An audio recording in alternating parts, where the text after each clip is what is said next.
Good afternoon. Today's the day. The wait is over and the excitement has been building. What a spectacle of football we have ahead of us today.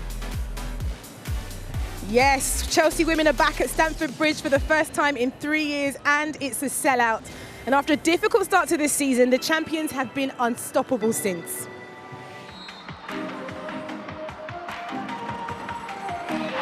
2-1 to Liverpool. Newly promoted Liverpool have beaten the reigning champions Chelsea. Fran Kirby puts Chelsea in front. Sam Kerr has her first goal of the season. Julie! Emma Hayes will be enjoying watching this result. Job well done for Chelsea, their 7th win in a row. Oh, that's brilliant! Chelsea's recovery very much on. Yes, the Blues are banging form ahead of this London derby against Tottenham. 8 straight wins, in fact, and Spurs themselves, well, they're pretty well placed in 5th. It's a club record crowd here for Chelsea women at Stamford Bridge. All the seats on general sale have sold out. Well, Chelsea can go top of the league here with a win today. Kick-off in just under 10 minutes' time. Alongside me, we're basking in this glorious sunshine here at Stamford Bridge. Wonderful, wonderful to see you, Farah Williams. Big Blues fans, I know you're happy to be here. And former Spurs captain, Jenna Schillaci. Now, guys, Farah, I should start with you. Having said that we're here, record crowd, sellout, all the stadiums, the big stadiums in this country have opened up their doors to the WSL. It must be so nice to see this as a fan. Yeah, it's perfect. It's where we wanted the women's game to be. I think it's a great opportunity. Whilst the men's Premier League is having a break, football fans and Chelsea fans in particular want to come and fill out this stadium. So it's great to see that the women are taking advantage of that, and it's great to see that the fans are coming out to support that. And for you, Jenna, when you're here and you see that your former team are up against quite an informed Chelsea team, what's the kind of approach they're going to have to take today? Yeah, obviously I think Tottenham will come off confident after their 8-0 win at Brighton, but of course it's going to be a massive challenge for them. They've struggled this season against the teams above them, so I think if anything, the Arsenal match will be a massive learning curve where they didn't really perform. So I think they'll come here, they're confident, they're in form, and they'll be looking to cause an upset for sure. Well, let's see. We've got a great afternoon of football ahead of us. But the big news this week is that Chelsea manager, Emma Hayes, she's back in the dugout after 6 weeks away for some emergency surgery. And she and Rhian Skinner have been speaking to Joe Curry. Well, Emma, first of all, welcome back. I know the Chelsea fans in particular will be delighted to see you in the dugout today. You spent the last few games communicating with the bench from home via an earpiece. How much of a relief is it to lead the team in person today? I'm super proud of everyone. I mean, it's been really great for me to get well at home and know that I've got so many amazing people that have been able to deliver through this period, and I'm just happy to be back to support them now. It's quite the game you've come back for. How calming is a London derby at a packed-out Stamford Bridge? Listen, I make no secret of the fact that I love our fans, and I'm so excited to see them. And I know we had a brilliant game a couple of years ago versus Tottenham here today. I mean, then, and now I'm just hoping for another build on from what we've been doing, and the team's in a really good place. I'm really excited. And just on team news, Nina Harler today picked up a hamstring problem whilst on international duty. How's that affected your starting 11? Listen, we have a squad, and P has been instrumental for us this season, but there's a reason we have this depth, and it's critical with the number of games these players play internationally, domestically, that we have the quality that we do, and I know we can make changes like we have today. Well, Rhian, you haven't played in 3 weeks. Obviously, you've had some players on international break, but for the rest of the players and yourself, have you enjoyed the extra time on the training pitch, or has it been a frustrating period to have no games? Yeah, I think we always want to play games, right? So not having a game for so long is not ideal. So I think we're really looking forward to playing today. What kind of shape do you come into this match in? Yeah, I think obviously we were ready for the game before the international break, and nothing's really changed from then. So hoping to obviously have a great game today and make it really challenging. Farah, now Emma, she's missed the last 6 games. You could hear there with a communication device direct to the dugout. But they're going to up the ante now, aren't they? Knowing that she's back in that and at a game like this as well in this stadium today. Yeah, firstly, it's great to see her back and looking well. That's the most important thing. I think her staff, her players, the professionalism they've shown in her absence, I think has been phenomenal. It shows how far she's taken this team that they're able to produce and deliver the sort of performances they have without her being pitch-side. I certainly think with her being here in the dugout, she ain't going to be the same as in up and out of that dugout like she normally is. But I think it gives her players a massive lift just knowing that she's there. And I'm sure when the Chelsea players score, they will be running or heading towards that bench where she'll be sat. Absolutely. It's testament, isn't it, Jenna, to that team that have assistant coaches that have gone out there and really been able to put performances out regardless of her being there. Yeah, absolutely. The backroom staff, the coaches, and the players themselves. It's a testament to every single one of them because, you know, Emma Hayes, she is such a big part of this club and their leader, but without them, you wouldn't know it performance-wise. They're bang on form and like in a really good position going into Christmas. Well, let's get straight to it. We can see the teams are heading out there. So I'll hand you over to your team this afternoon. It is Rachel Brand-Finnis and first of all, Robin Cowan. Thank you very much, Jeanette. Good afternoon, everyone. What a way to welcome back the WSL after the international break. A London derby, a sold-out Stamford Bridge, and the return of Emma Hayes to the touchline. A 6-week absence after major surgery, not a game anyone wants to miss. We saw Manchester United blow the title race wide open yesterday with their dramatic last-minute win at the Emirates. Can Spurs cause another twist in an already pulsating WSL season?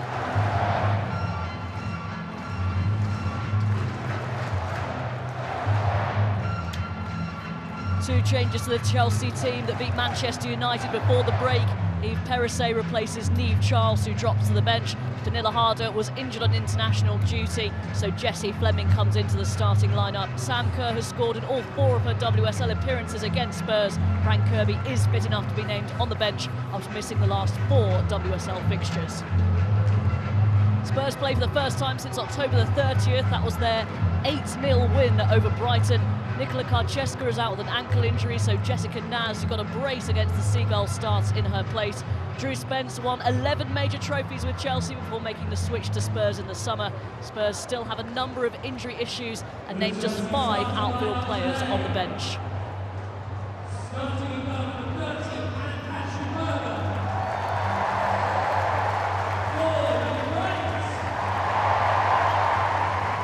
Another momentous day in the women's game in this country. And what a fixture to make her return. After major surgery, has been keeping in touch with the team via an earpiece from home. I'm sure this is her much preferred vantage point. And a couple of players to watch out for. Rachel, a young up-and-coming player that we all knew had such talent at Chelsea, but is now starting to show her full potential. Now I think we can call her England senior regular. After regular starts this season for Chelsea, she has shown a true talent. She's no longer potential, she is the real deal. She's been in good goal-scoring form for Chelsea this season. Excellent at England at senior level too. And a familiar face for Spurs.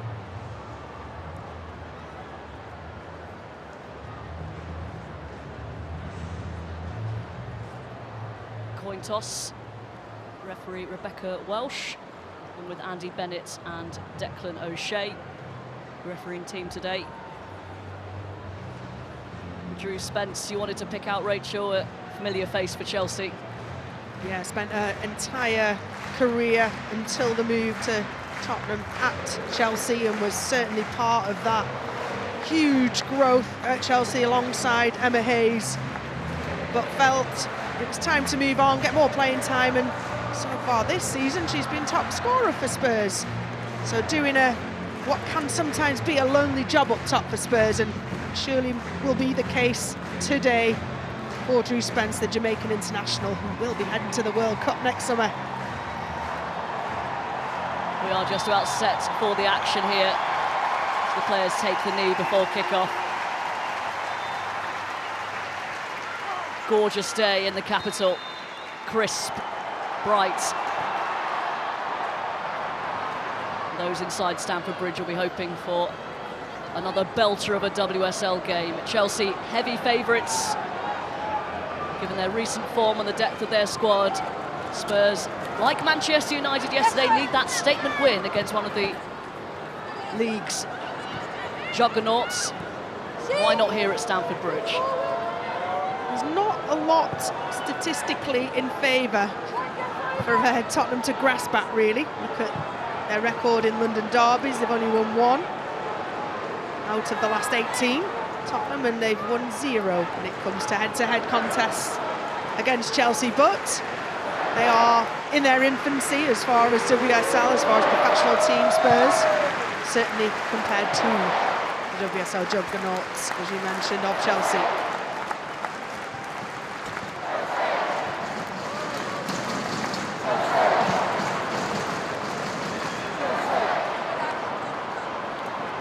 The heavy touch from Lauren James. Yesterday, Rhian Skinner celebrated her 2nd anniversary in charge of Tottenham Hotspur. A few eyebrows raised when previous managers, Karen Hills and Juan Ramos, were dismissed, but she certainly brought them on. She has indeed. Her experience at England youth level, working at the FA. She has got a couple of under-23 players in her squad. You know her very well. She's a well-respected coach. Step up to manager in the WSL. I think Spurs have moved in the right direction since she joined.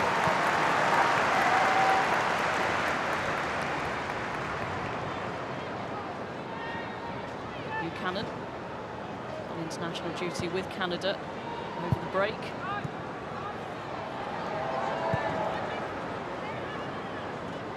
This was Millie Bright.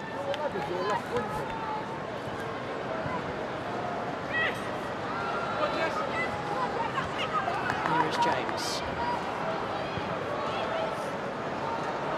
And another slightly wayward pass, retrieved by Millie Bright. A couple of unforced errors early on for Chelsea. Yeah, Millie Bright, who's been everything positive about the England team. Centre-half partnership with Leah Williamson. Although Leah Williamson out injured currently, she has held that back line admirably and does the same for Chelsea usually. Here is Spence. That's pretty much all she could do, not too many players in support.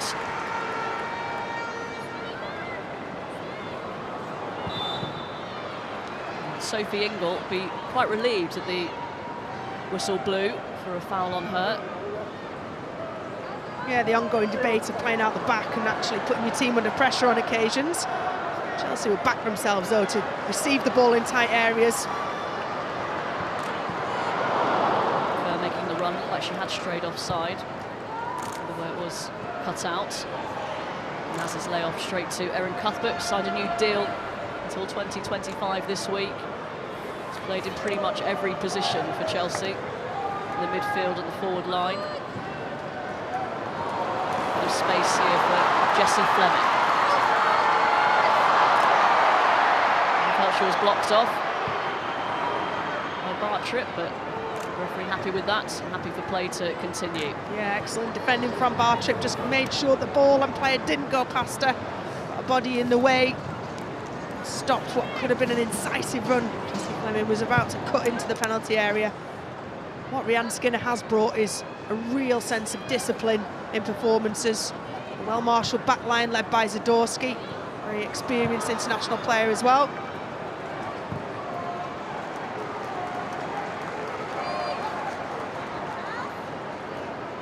Bartrip played every single minute in the WSL last season. She scored her first WSL goal against Brighton.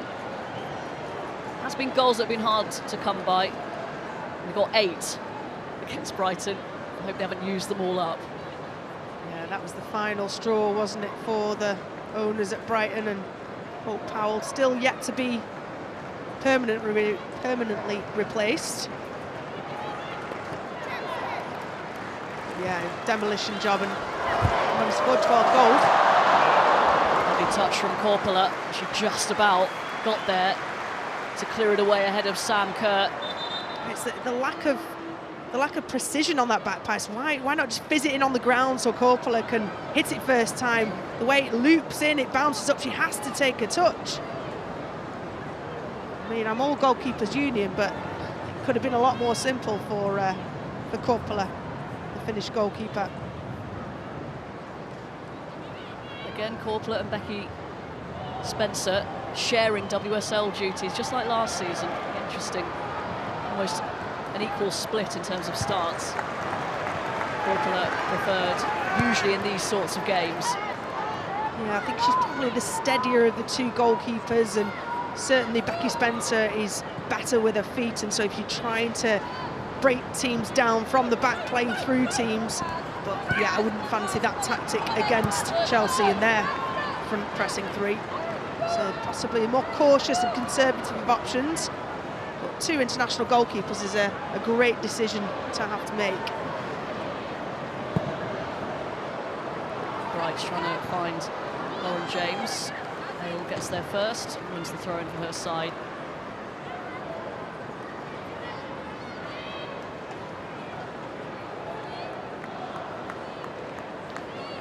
There's Mita Hale, one of those under-23 players who've been away on international duty. The future looks really bright, doesn't it, for England? Some youth players been brought through by Sabina Wiegman in this last camp. Drew Spence eventually gets the decision against Jessie Fleming. That's a really intelligent move from Drew Spence to draw the Chelsea midfield towards her. No Spurs player will know the Chelsea players better than Drew Spence, and she did excellently well there, just getting her body between, almost encouraging the contact and earning her team a chance of a shot at goal.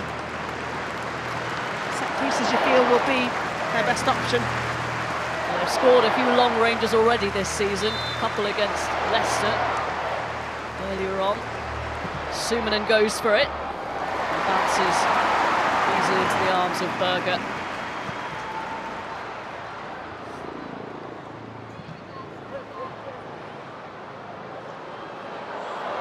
Again, Coppola under pressure, this time from Wrighton.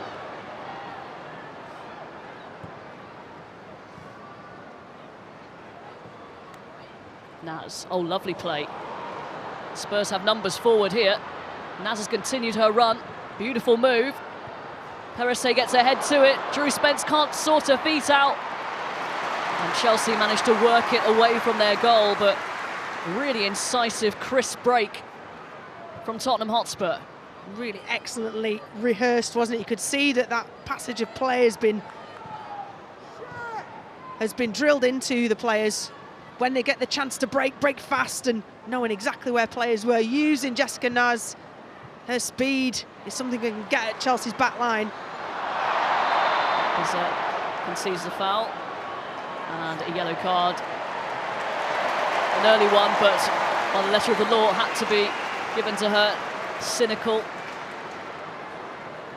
Yeah, for exactly that reason. Intentional, cynical. She knew Guru Wrighton was putting the afterburners on. She was not catching her. And that's pretty early on in the game, isn't it, to have received that caution when she knows she'll be directly up against Guru Wrighton.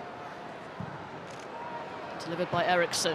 Oh, Sam Kerr, delightful touch, but doesn't quite find the intended target. And now Spurs again find themselves in a bit of space. Naz invited forward. Buchanan deals with that exceptionally well. What composure she had there, not only to marshal Jessica Naz, shield her away. Strong play from Buchanan.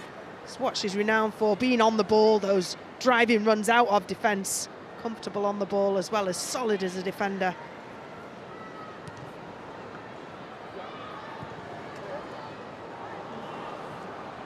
Spurs are doing really well to limit Chelsea to any slick passages of play so far. Zadorsky, Naz. Sam Kerr in. That's well tracked by Turner. She tried to play in Wrighton. Kerr just tried to slip the ball through into space that wasn't there. Well read by experienced Amy Turner.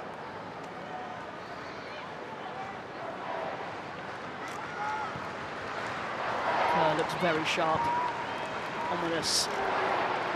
23 goals in the last 22 club appearances. Perisset. Lovely skill away from Neville. Cross is delivered and well defended by Zadorsky. Foul given.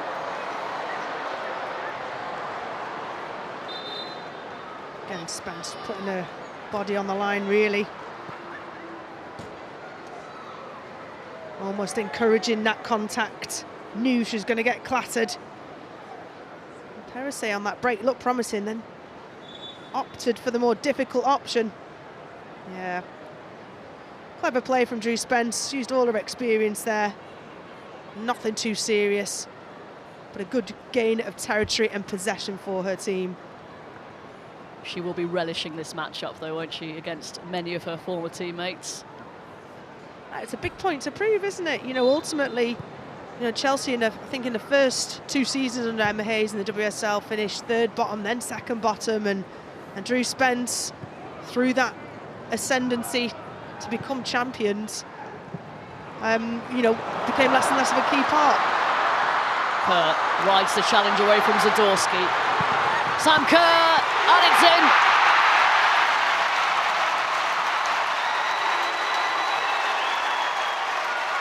Went for goal, and the retreating defenders couldn't keep it out. Kerr, as she always does, finds her way to goal and gives Chelsea the lead at Stamford Bridge. Well, in big stadiums, in big games, Chelsea have got big players, and there's not many bigger than Sam Kerr. Gets onto a speculative ball from Millie Bright, rides the challenge initially of Zadorsky, but just then threads the ball through. You can see 3 defenders retreating, although none of them put the brakes on. Maybe that would have, Faith that have faced up and assessed the flight of the ball, would have had a better chance of stopping it. Great energy and great awareness to retreat and cover the far side of the goal, but Sam Kerr just finds that side netting, and Chelsea finally make the breakthrough.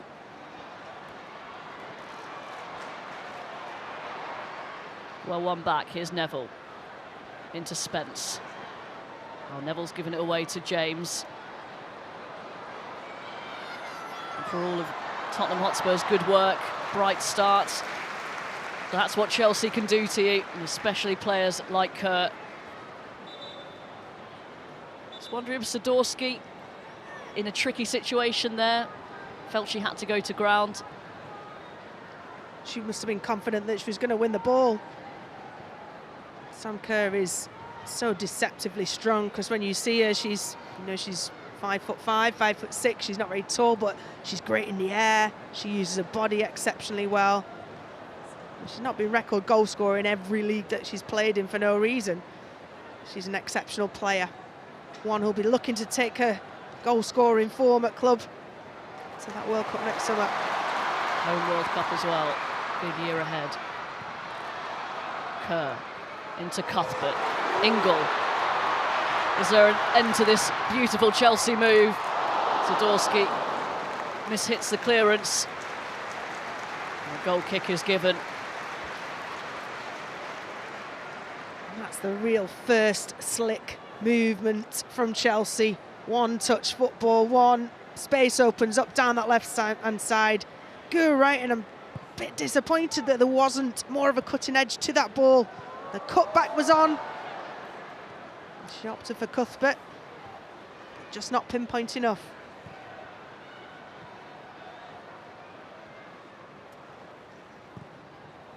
Spence. Her and Jessica Naz have held the ball up really well. Kept it in tight situations.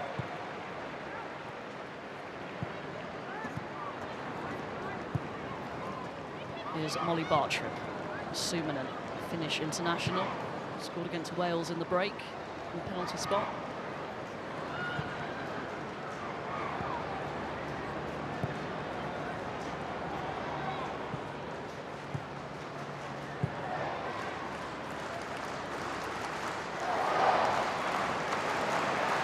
Pressure comes from Cuthbert, and Chelsea win it back. Bartrop gets there ahead of Kurt. Loose pass from Turner, straight back to Chelsea and Sophie Ingle, Wales captain. Great play from Spence, shielding the ball, finding Naz, and now Sumanen. And those little triangles.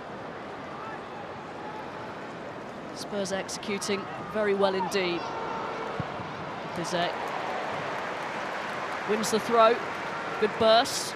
Yeah, and Drew Spence been absolutely key in Spurs transitioning from the defence to the through the midfield and forward, using the body exceptionally well, reading and feeling the play around her. They've been good, Spurs. They've been on the front foot, aggressive. But Chelsea just look, as we expected, like they just have that little bit more quality.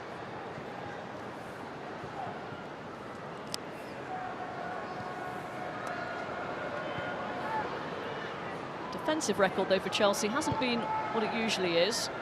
Just 3 clean sheets in the last 11 WSL games. They have given up quite a few more chances, and they might give up one here. Neville, straight into the gloves of Berger. Good strength from Berger to win that, from Neville to win that back off Perisset. Well, she just recognised the opportunity, didn't she? Off balance, Perisset just checked her. Took the decision to go it alone. Naz releases it just in time. Really good rhythm to this Spurs performance so far. It's just the odd loose pass before when you're comparing the two teams. It is. Both teams look very organised. They're synchronised movements, but it's those little lacks of quality on occasions of passes.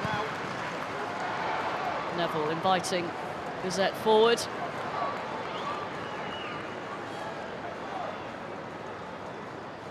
Great awareness here. Just saw her dawdling almost with her back to Ashley Neville. Took the opportunity to check it off her and then get on her favoured right foot, laying on that left-hand side out of probably necessity.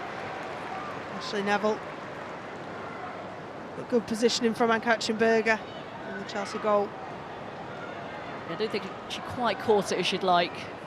3 goals and 2 WSL assists already so far this season for Neville. Such a big player. And they've had another chance as well earlier on in the game. Drew Spence couldn't finish off, though. A good move. Yeah, great little breakaway, wasn't it? Jessica Naz down the right-hand side and just drops to Drew Spence, who wants to lay it off to somebody. Can't quite find a definitive pass to open Chelsea up.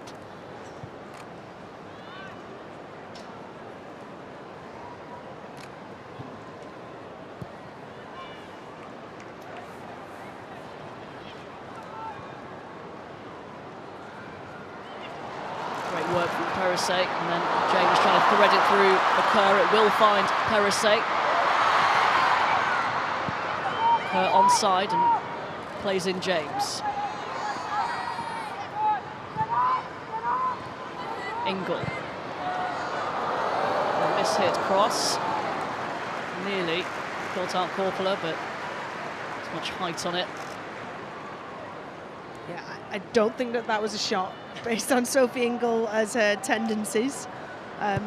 Isn't one to necessarily try a shot, although she has been spectacular from outside the box on a few occasions.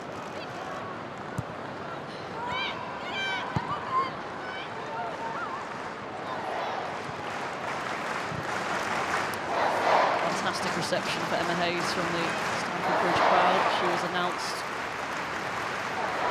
back in the dugout for the first time since emergency surgery, major surgery.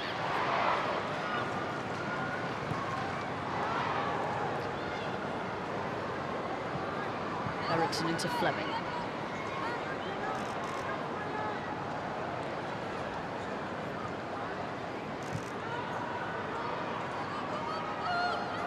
since that opening day defeat to Liverpool. 8 straight wins in all competitions for Chelsea. They resume their Champions League campaign in midweek against Real Madrid. Kerr's played in here. The goalkeeper gets there just in the nick of time. Excellent decisive goalkeeping there from Coppola. You can feel that Tottenham are just backing off, that Chelsea are up in their game a little bit, just about onside. See that again, whether Sam Kerr strayed, but strong arms, brave goalkeeping from Coppola. Nothing other than what I would expect from an experienced, or the experienced Finnish goalkeeper.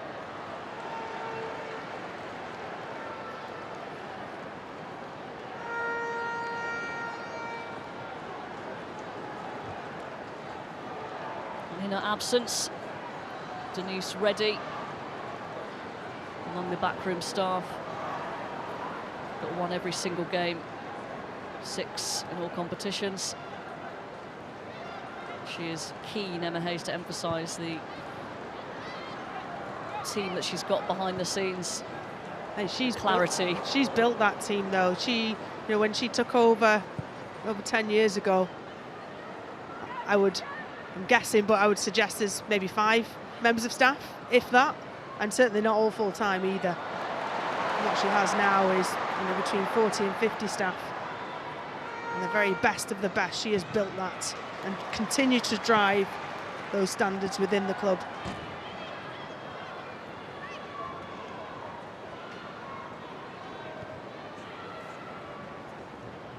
All on the same page, as we saw with the results.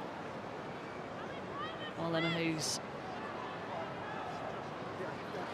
is forced to watch from home. Cuthbert, beautiful ball over the top. Kerr sizing up her options and then eventually taking the shot straight at the goalkeeper. Perhaps could have taken that earlier. Just waiting for the space to open up, but she keeps getting between the centre halves, whether it's Zadorsky and Molly Bartrip, or whether it's between Amy Turner and Molly Bartrip. She finds the space, and as soon as there's a turnover possession, she recognises the ball can go long. She is bolting it towards Coppola in goal. Spurs are not playing particularly deep, so there is that space in behind.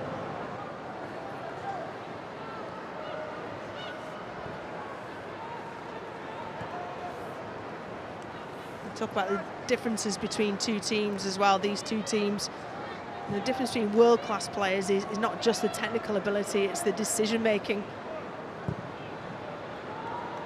And there, there's huge differences between those two levels, the world-class levels, the international levels, and then WSL levels. And I think we're seeing that today so far. But Spurs are still in it.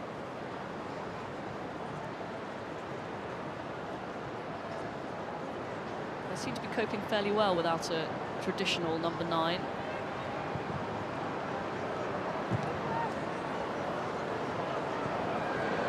Buchanan under pressure, again, deals with it.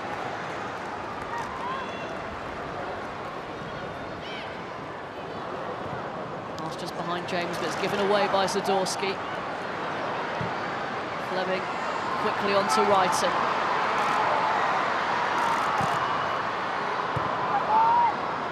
Easily cut out, but it's picked up by Cuthbert.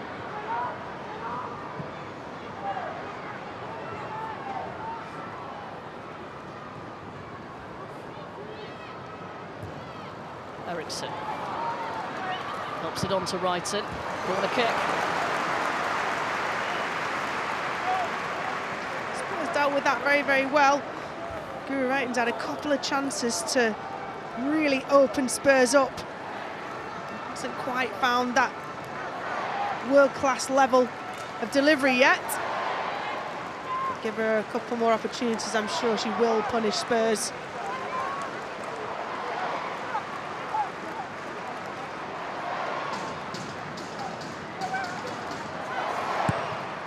Wrighton with the outswinger. Cuthbert goes for goal! Oh! Erin Cuthbert with an absolute belter.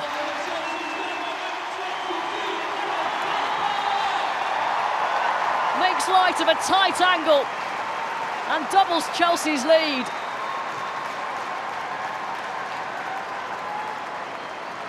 Well, what a beauty that was from Erin Cuthbert. From a goalkeeper's point of view, it's arcing away from you. It's awful, it gets further away from you the longer it's in the air. But Spurs don't deal with the second ball. Initially, wow, what a strike that is. Initial contact with Buchanan, and then it just like froze in time, didn't it, the defending from Spurs. Nobody went down and addressed the ball. Nobody put pressure on Erin Cuthbert. And she had all the time in the world to pick a spot and just uses how the ball sits up. She knew she was outside of her foot. Corpler, she's analysing that tomorrow. She'd be wondering, what could I have gone with my top hand, my right hand gone across and actually use the direction of the ball to try and push it out. But I'll put that on the striker, great striker Erin Cuthbert. Absolutely right, the way it was just bending from into out. And now Spurs really up against it. Can't really do too much about that. Low percentage shot.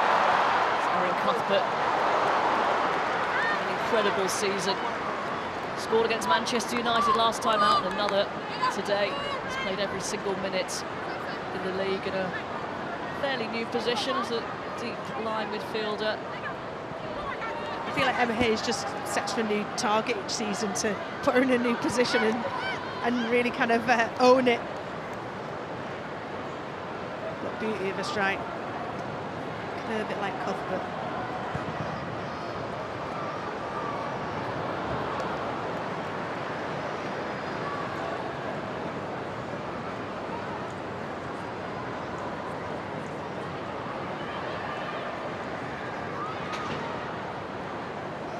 Sumner, now Spence to Tottenham have in response here.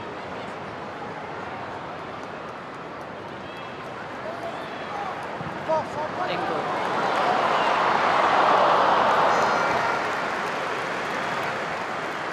Bounces away from Wrighton. Suspicion of offside. Here's that goal again, lovely ball in from Wrighton. You can see Buchanan was dealt with initially, but what a strike, just cuts across it and gets that swerve, that arc, moving it from left to right. Perhaps another criticism, no one got out to her.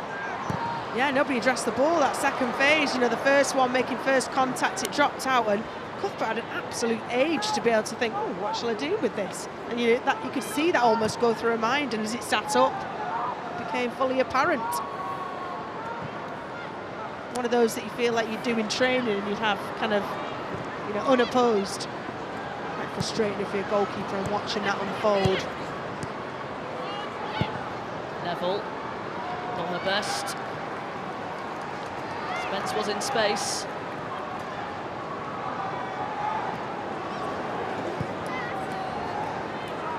Yeah, Spence wants the ball to feet. Already proven that tight touch and turning spaces, her awareness is excellent.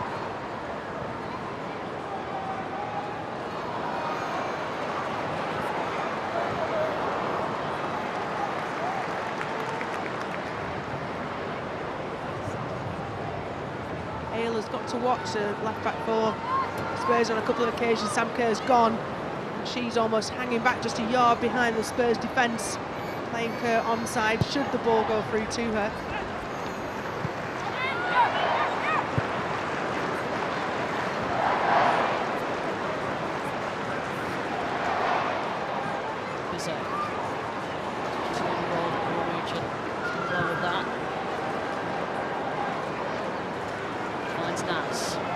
Numbers in the middle.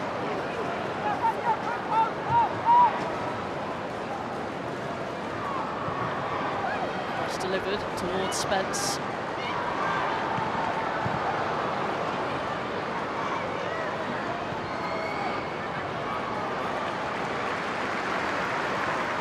spell from Tottenham.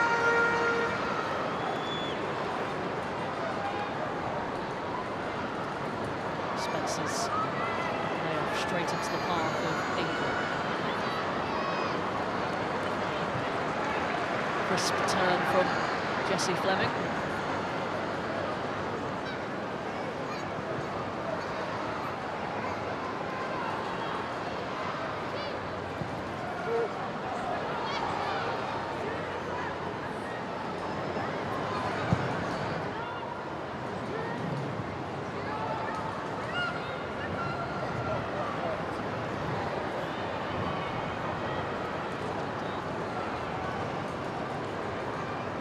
Following us, the World Cup starts. Opening game on BBC One. Qatar, the hosts against Ecuador. Tomorrow, and sit down for lunch with England against Iran. It's on BBC One, build up from midday. And all the goals from the WSL tonight on the Women's Football Show, 11:30 on BBC One. Neville.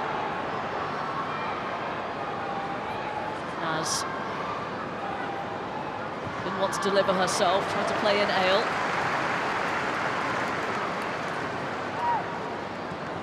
Neville gets the cross in, but no one making that run. Yeah, they've been missing an out-and-out 9. You know, a 9 centre forward would be running across that near post, making that textbook run. Just very limited in what they have up top. Francesca out injured. Along with Kit Graham, Ellie Brazil. More forward options. Also lost Rachel Williams as their main focal point last season to Manchester United. Lizette putting Eriksson under pressure. Yeah, the signing of Jiali Ting didn't really work out either last season. She was international in that number 9 role. Still searching for that missing piece, I think, Spurs.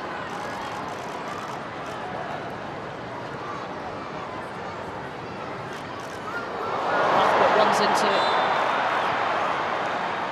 traffic and is down here. It's a heavy knock for Erin Cuthbert.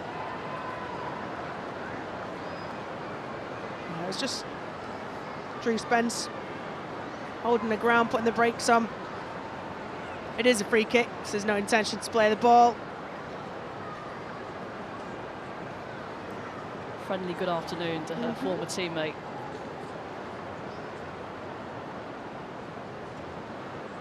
But rightly so, needs to be checked.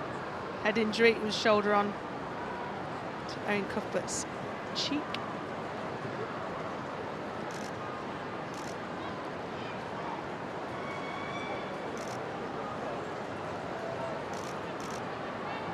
Should be being seen to. Instead, she's getting a talking to from Emma Hayes. Not the sort of attention that we'd expect in that situation.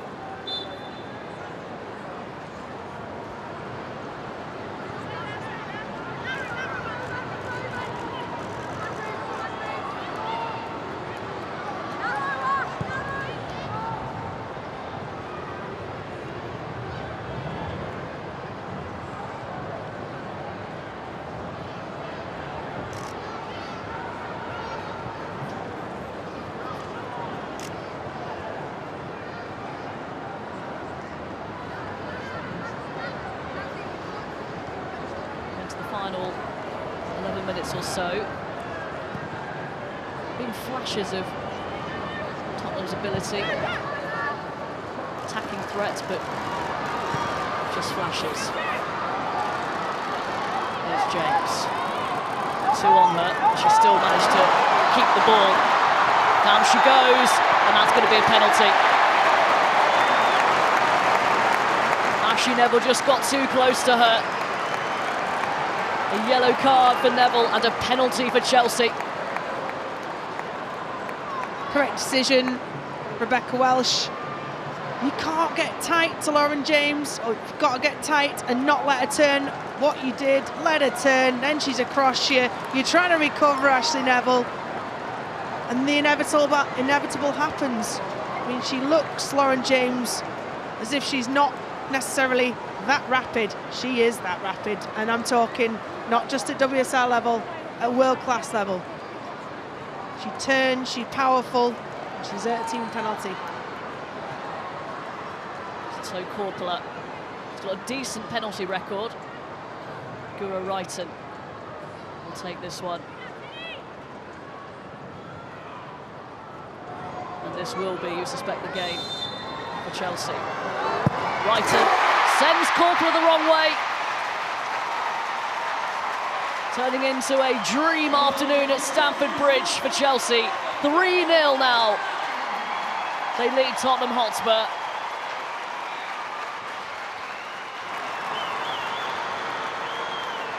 Nothing really Korpela could do. She made a decision as a goalkeeper. You've got to decide which way you go in and power off, but you just see Ashley Neville gets the wrong side of Lauren James, clips her heels, a well-dispatched side netting, low and hard. And there have we got Chelsea's new penalty taker for the season. There have been quite a few already. Admielda scoring one, Lauren James missing one. Seems like these rotate, but that was emphatic. Yeah, they don't have a shortage of offers, I imagine. Guro Reiten with her first goal of the season. Her first one since the final day of last season, which saw Chelsea win the title. And what a title race we have shaping up. Ahead of today, 3 teams on the same amount of points. Chelsea will go 3 points clear, having played a game more than Arsenal and Manchester United.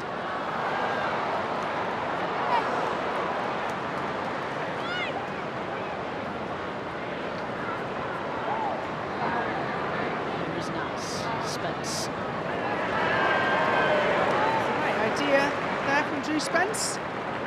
Just not the same wavelength. You're right, the WSL is shaping up this season to be the best. Manchester City not even in those comments she passed earlier. Another Gareth Taylor after 2 early defeats this season. On a winning streak. Manchester derby on the BBC on the 11th of December, one not to be missed at the Etihad. That could be crucial.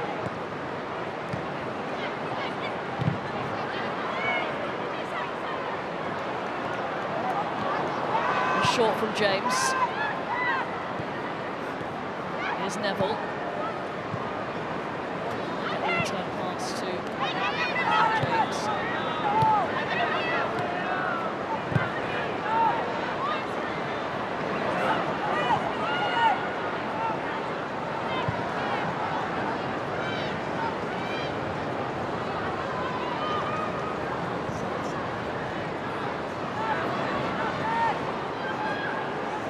Tottenham do from here? I was just looking at the bench and the options. Great to see Ubagu back on the bench as an attacking option for Spurs, but there's only 6 players on the bench for Spurs, 9 for Chelsea. Just shows you how many injuries, how depleted their squad is.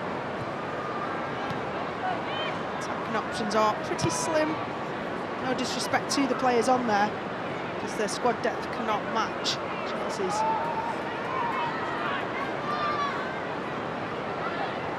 Chelsea have Pernilla Harder missing, and you wouldn't notice.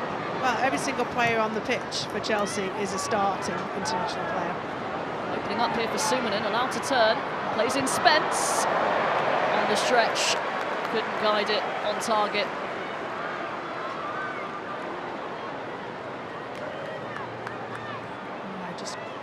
Just reaching for it, wasn't she? Good little bit of recognition from Sumanen that there was space to drive into. She needed it to her feet, Drew Spence wanted to cut it onto her right, just too far forwards. Be able to get a full purchase on it. Tottenham are not going away.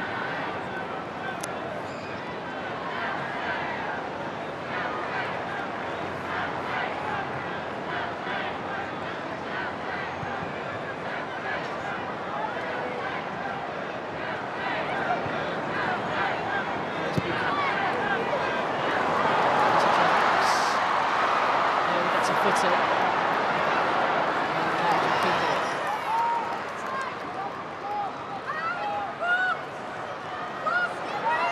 So elusive. James delivers. Good defensive play from Bartrip. Steer it away.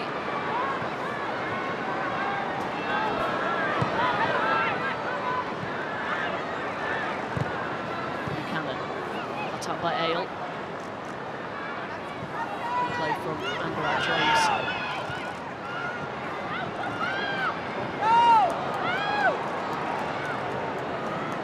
Boxed in by an opposite number, Perisset, who wins it back. Here's Cuthbert. It's pretty impressive, Perisset. Liked her movement off the ball, a link-up play with Lauren James.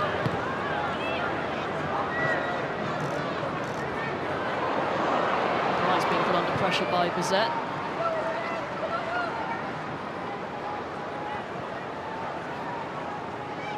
She closes down the goalkeeper. Easy for Chelsea to work it out from the back. In total control. Got one sort of lonely striker up top. Bizet at the moment. Triangles to play around her.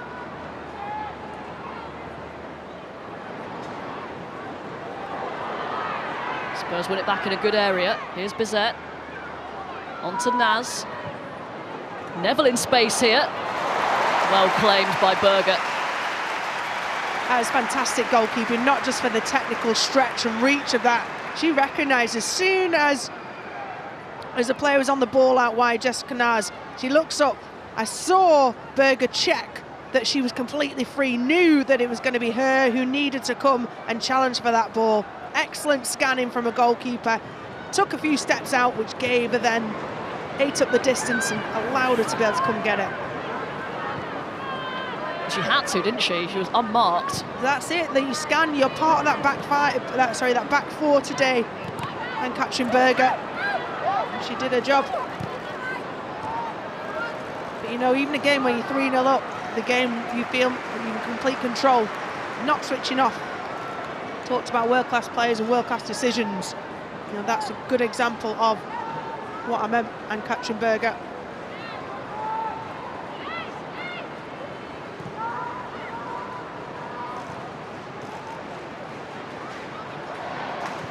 It's a final 2 minutes of normal time.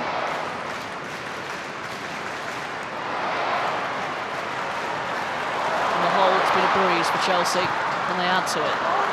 Just over the head of Kerr. Here's Perisset. Cuthbert. A little bit too much on that. You can see exactly what she was trying to do. Erin Cuthbert standing that up at the back post. Again, Guru Wright, and maybe not having that precision to pick out Sam Kerr. Only fractions, but Emma Hayes will be demanding perfection from those areas. But there, Erin Cuthbert, lovely little read and good running in from Jessie Fleming, who is probably only starting because Pernilla Hard has picked up a thigh injury, or hamstring injuries, a leg injury in international duty. Kerr allowed to turn. Fleming is offside. Flag has gone up belatedly.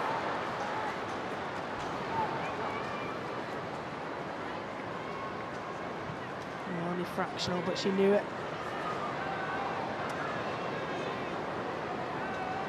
Looks like it's going to be a fairly comfortable afternoon for Emma Hayes on her return. She says she won't be fully recovered until the new year.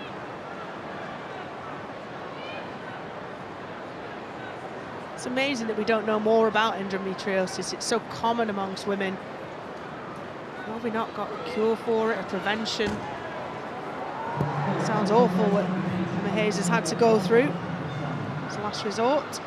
But I'm glad she's well enough to be here today. I'm sure she'll continue to spread awareness of the problem. She used her platform in her pre-match press conference to highlight those issues that affect so many women.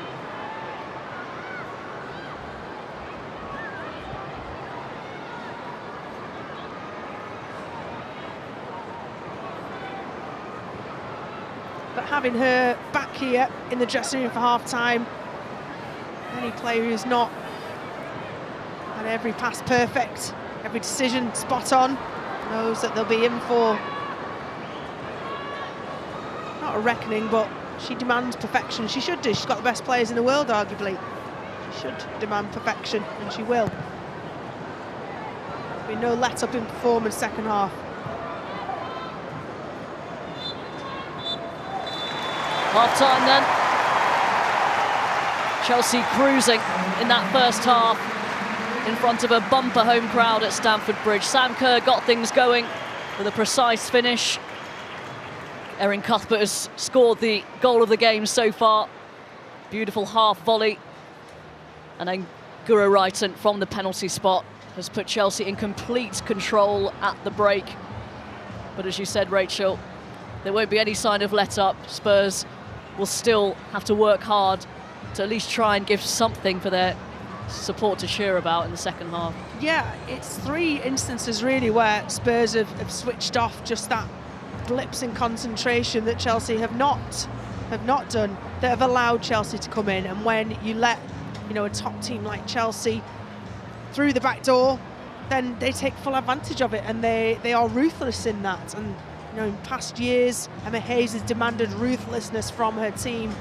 She's made that, she's had that description. She wants a team to be, you know, absolutely kill a team off. And I'm sure we'll see more of that in the second half. Spurs have been reliable, dogged. They've been disciplined in what they've done to the majority of occasions, but they just have very little up top. Drew Spence is working hard to offer, to try and link up with Naz, but they're going to have very, very few chances. So it looks like Chelsea have picked up from where they left off before the international break. A commanding lead at half-time. Chelsea 3, Tottenham Hotspur 0.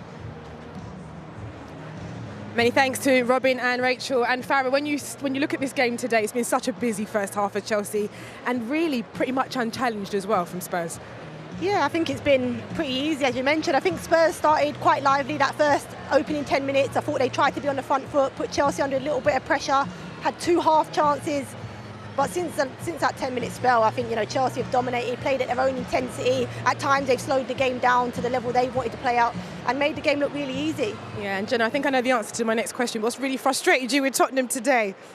Yeah, I mean, obviously they started brighter. They enjoyed a bit of possession in the opening 10 minutes. But after that, I think all 3 goals have come from their own faults, you know, errors. And I think they'll be really disappointed in that because they did start brighter. They were enjoying a lot of the ball. And they are getting in the final third, but they've got no killer instinct in that box. Yeah, and we look at that first goal, the space they gave Sam Kerr there, Farah, like you look at that and think to yourself, why give that woman so much space? It's been apparent the whole half. Sam Kerr's found herself between both centre-halves, and you can see here, this comes from a transition, but it's the composure she finds inside the area. What I want to talk about is here, as Molly Bartlett gives the ball away, the gap, the distance between the centre-half, 3 recovering defenders is fantastic, but this has happened throughout the first half where Sam Kerr's found herself between the centre-half, both in a build phase and also the opportunity to run between the centre-halves with long balls.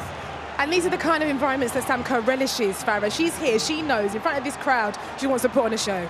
She loves it. She plays for the crowd. That's her game. You get the very best out of Sam in big games. She's a big game player, a packed out Stamford Bridge. We knew she was going to get on the score sheet today. And then someone cementing a brand new contract here for their players, Erin Cuthbert. What an absolute cracking goal there, Jenna. And again, more space. Yeah, I mean, it was a brilliant strike from Cuthbert, but there's no way she should be left on the edge of the box in so much space. I think poor defending from Tottenham, the delivery into the box. There's 3 defenders going for the ball and no one's made any contact or taken charge of the situation, and it's landed for Erin Cuthbert. And we've seen her score goals like that, worldies like that, week in, week out. And I think maybe Capella will be upset. I think she could have done a little bit better there. Hasn't really got off the ground. It was looping over, so there wasn't much pace on the ball, but I think from a defensive point of view, I think Tottenham would be really disappointed to concede that goal. And lots of confidence that that was the right move for her, wasn't it, for Erin to stay here at this club, because she's such a key part of this team. Yeah, I think she's a player that maybe goes under the radar a bit in this team, but she's slowly becoming a real key figure in that midfield area. I think she works tirelessly in that midfield area. So, yeah, well deserved, and she just grows each season with this team. And then someone not to be left out here, Lauren James. I mean, speaking about space, maybe not enough space for Lauren here. They're really tight on her, Farah, and of course that penalty then gets given. I mean, a player like Lauren James, the skill that she has, the strength that she has, and you can see here, she has no right to get out of this situation here. She finds herself getting between the two defenders here. But this is naive defending from Neville, and she believes that James is the wrong side. For me, I don't understand why Neville wants to get goal side of her in this position. Just see her out the line, see her off the pitch, allow the recovering defender to come round. As I mentioned, naive defending, tries to get the other side and clips James's heel, and it's a penalty, but it's a penalty that could have been prevented. And Guru right in after a couple of misses from a few Chelsea players this season, has stepped up and sent the keeper the wrong way. A great finish. It's a brilliant finish. And for Spurs now, they're in that dressing room now. Jenna, you've been there before. You know what it's like. You've been at this ground where it's not necessarily going your way. What are they going to have to do next in the next 45 minutes? They have to first and foremost stay together out there, because, I mean, it's an uphill battle now. And, 3-0 at half-time against world-class players. And as Farah said earlier, they don't really, Chelsea look like they've even got out of third gear yet. So they have to stay together. Got to be better in that final third when they do get in there, and just get some shots, get a bit of confidence back in that team. But if anything, they've got to stay tight in that defence and take care of players like Sam Kerr. You cannot leave her roaming free in that final third. No, we'll be back to that soon. Hopefully they might be able to turn it around there. But it was a big day yesterday in the WSL. 3 of the top 4 teams were in action. Here's how it played out.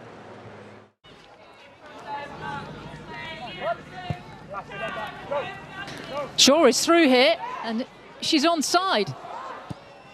And that's just far too easy for Julia Blackstad. And the Everton defence were caught napping. Came from Wahhabi. Shaw was certainly onside this time. Unselfishly just taps across to Blackstad. All too easy for Man City. They lead 1-0 at Walton Hall Park. Second corner for Everton. Can they make it count here? Some work to do. And somehow, they've scored after all the pressure. And it comes from Reka Sevaka.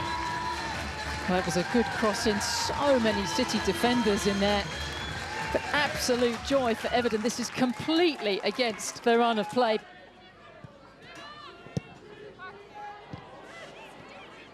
Blackstad to Coombs. Coombs now.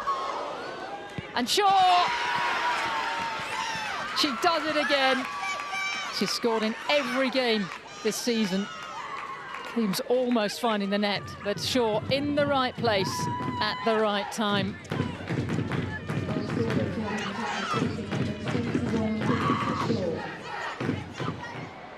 Here's Rousseau.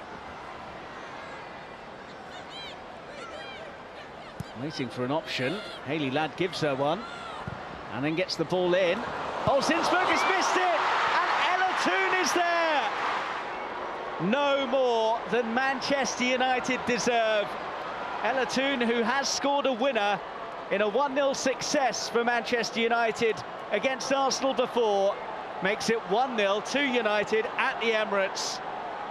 And Arsenal's 14-game winning run in the WSL is at threat. Marner allowed to run. Options to the left. Marner goes for goal instead and gets a goal for Arsenal. Flying start to the second half for the Gunners thanks to Frida Marner. Given pretty much the freedom of the Emirates to saunter forwards, and then got a large slice of luck as the ball came off Maya Letitia. Different Arsenal now that we're seeing. Here's Miedemar. Miedemar, a bit too casual, but she's still got it. Ford. Now McCabe. Deep ball in. Alvin Reuter! How about that? What a way to get your first ever Arsenal goal. It's a super ball in. It's a cracking finish, and it's Arsenal from 1 down, who are 2-1 up. Zellam's free kick. Turner! United level late on. Millie Turner from Zellam's free kick. It's another case of an excellent delivery and a superb finish. And what a finish we might have to the game now. United not settling for a point, that's for sure. Russo is making her way through the middle. Thomas. Oh, Lucia Garcia kept out. Manuela Zinsberger may have preserved the point for Arsenal. The two substitutes combining. If anyone's going to win it, it does look like United. Russo's missed it. Arthur Thomas hadn't. And again, Zinsberger's in the way. So close to a dramatic winner. Zellam's corner. Russo's header! May well be Russo's winner! Manchester United lead in injury time. It's Alessia Russo. What a result this could be for Manchester United. Well, high drama there at the Emirates yesterday. Arsenal's winning streak coming to an end there. You can see the result, 3-2 there. Manchester United with the result. Everton, they lost at home to Manchester City yesterday. But today we look at the games. Of course, we're here at Chelsea. It's 3-0 here at half-time. And then at 2 o'clock, Aston Villa take on Reading. Brighton against Liverpool. And then at 3 o'clock, West Ham and Leicester City. Chelsea currently, as it stands, top because of yesterday's results at the Emirates. So this is what we like, Farah, a nice top tight league, and it's looking good for those teams. And when you think about what Arsenal and how they've been this season and where they've been able to take this, it's a disappointing result for them yesterday. They'll be very disappointed. They're unbeaten at the Emirates in 4, and Manchester United went there yesterday, and I thought they deserved the result. I think they were more front-footed, they played with better intensity. I think Arsenal lost the game in the first half. I think Man United were really on top and probably should have took their chances. And it's the deliveries from Katie Zellam that were the game changers. We haven't seen Man United or Arsenal concede many goals from set pieces, but they became the decider in this game. It's a great delivery from Zellam, Millie Turner with a header, and then the final delivery in the 95th minute. Alessia Russo getting used to scoring in big games. And it was a well-deserved, and I think psychologically for these Man United players, I think it will help them break into that top 3. Yeah, I mean, I have to agree. I think that's a massive, massive result for Man United, obviously. But I think also what it will do for those players mentally, I feel like it's a turning point for them, because that is a big result to come from behind. When Arsenal scored their second goal, for me, I felt they really turned up, and they could have scored 1 or 2 goals in the dying moments, so that they really took control. They managed the game very well, and yeah, I think rightly so, they deserve the 3 points. And they're really announcing themselves now as title contenders for sure. And all the action from this weekend's games can be seen tonight with myself at 11:30 on BBC One, the Women's Football Show. But straight after us here this afternoon, the World Cup action, of course, begins in Qatar. And if you want to get closer to the tournament, you can download the World Cup Daily on BBC Sounds, all the news, debate and analysis from Qatar. We all love the World Cup, but a funny thing happens during the World Cup, where we're not really our, well, usual selves. Mothers listen less. Neighbours talk too much. Lovers are more distant. It's the World Cup, though. Starts this weekend with England v Iran, live on Monday across the BBC. Well, England in action tomorrow live on BBC One, and Wales in action also against the USA. But back to today, wonderful, glorious Stamford Bridge. Let's remind ourselves of the first half action here at Stamford Bridge. Gorgeous day in the capital, crisp, bright. Sam Kerr, and it's in. Goes for goal. Oh! Cuthbert with an absolute belter. Turning into a dream afternoon at Stamford Bridge for Chelsea. Sarah, you see Emma Hayes there in the dugout. She's going to be happy with that first half performance. What more do Chelsea need to do? She's pretty pleased they can control the game in the second half. Manage players, they've been on international duty, so I think she'd be pretty pleased. I actually thought she would take a back seat, sit down in the dugout, but Emma Hayes can't help herself, and she's up on the touchline, dictating and making sure everything's right for the Chelsea team. But they can control the second half, much like they did in the first. And Champions League midweek, Real Madrid, of course, visiting King Meadow. What do you think there's a potential for resting some of these players that might feature in that game on Wednesday? Yeah, they've certainly given themselves a nice scoreline. I think we're starting to see changes around the 60-minute mark, rest players for midweek. They've put themselves in a perfect position because they've got a lot of games now building to Christmas. Bit of a gear change now needed for Tottenham and a bit more organisation, Jenna. Can we see that in the second half? Yeah, absolutely. I think now's the time we need to see the leaders and the organisation and the characters to come out now. It's going to be a tough 45 minutes for them, but they have to stick together. A tough 45 minutes for them. A nice one for our commentators. Brown finish, you can take us through the second half. Thank you very much, Jeanette.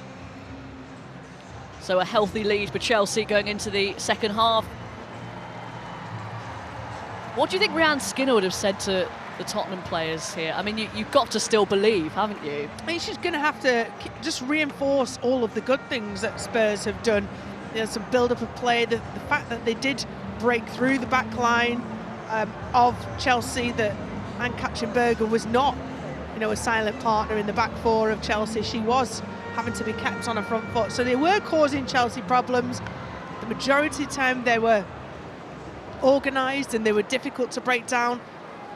But as Farah and Jen highlighted in the analysis half-time, they just have to lock on to Sam Kerr, being able to run between defenders too easily, too readily. It's a real sharpness of concentration. Still finding it hard to find that balance, defence and attack. Brighton with the centre. Spurs taking a risk, but managed to work it out. Spence on to Neville. Promising signs already at the start of this second half. Spence again on to Neville. Ashley Neville with the shot, blocked by Millie Bright. As well, Ashley Neville on a yellow card already. It was a late tackle, just mistimed it. And that's a sore one, because it's top of her foot as Erin Cuthbert strikes to clear the ball. Ashley Neville just a bit late. Probably strikes onto the studs of Ashley Neville's boot.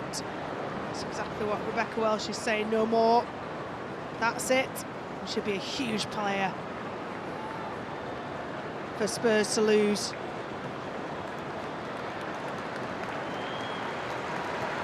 Just, trying to stretch her. Do you know what? I think she's slightly fortunate there. That could quite easily have been a yellow. Would have seen her off after less than a minute of this second half. It seems Erin Cuthbert's been on the main receiver of the treatment from Tottenham. Might be part of consideration for Emma Hayes and making changes, protecting her team. Here is Cuthbert. There's space here for Kerr, who's pulled out wide. Delivers the ball in. Wrighton. Not enough power on it to really trouble Korpela. Yeah, good read, really good burst and drive from Erin Cuthbert, and had options. It was Sam Kerr who went out wide on this occasion, trying to be provider. Guru Wright just not troubling Korpela at all.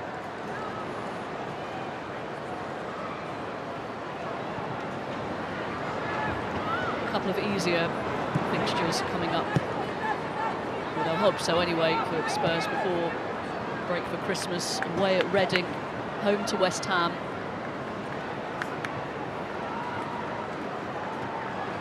Did manage to beat Manchester City last season when they were in their slump, but otherwise these games against the top three, top four haven't yielded as many points as Spurs would like. No, that's the breakthrough point, isn't it? And that's what Manchester United have finally done. They're both relatively young teams, certainly Manchester United as far as their formation, but young as in fully professional, both teams. Manchester United made huge strides with that win yesterday against Arsenal. Put themselves right in the hunt for the title. Red. Eriksson allowed to travel. Brighton. Back to Magdalena Eriksson. Couldn't find the finish. That's your left centre half there, driving up the pitch. But that's what Chelsea do, isn't it? They interchange positions, they're very fluid. They don't necessarily play a formation. So, no surprise to see Eriksson up there. Good positioning from Courtois. Warning signs though for Spurs. It's Buchanan. Skipping away from Asmita Ale. Naz tracking her now. She's made good ground though, the Chelsea centre half. James stopped in her tracks. It's going to be a free kick for Chelsea.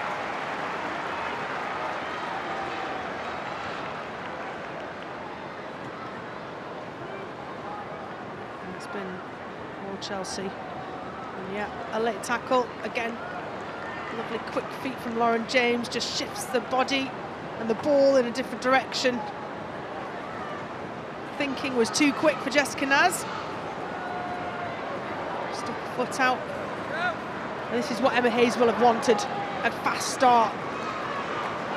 A cutthroat start from the Chelsea team. It's going to be the French international Perisset. Take the set piece.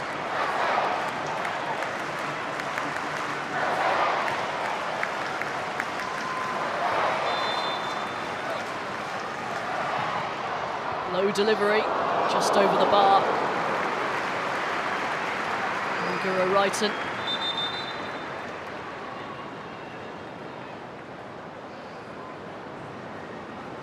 First change. The game. Captain Magdalena Eriksson withdrawn. Receives the applause. Jess Carter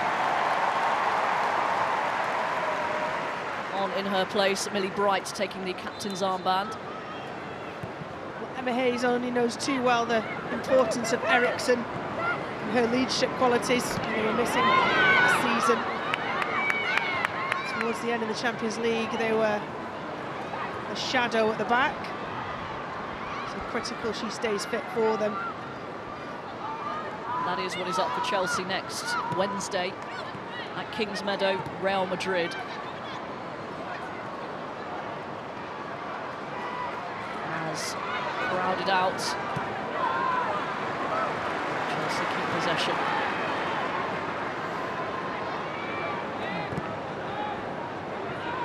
This is what Emma Hayes will be keeping a firm eye on.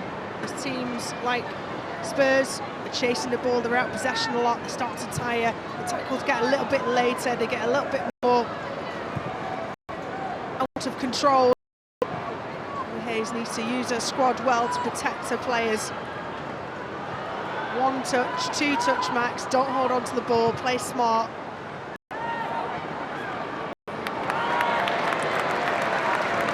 Another England international, Jess Carter, coming on.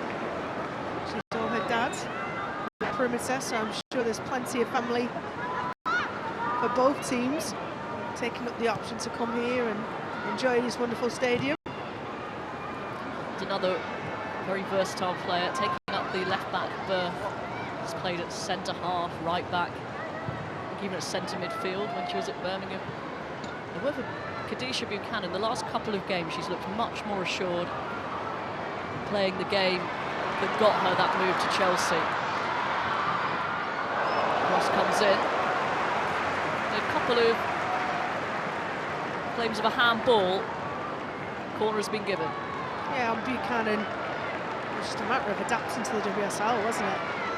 The speed of it, the tenacity of it, it's very different to what she had experienced previously. Good defending from Ale.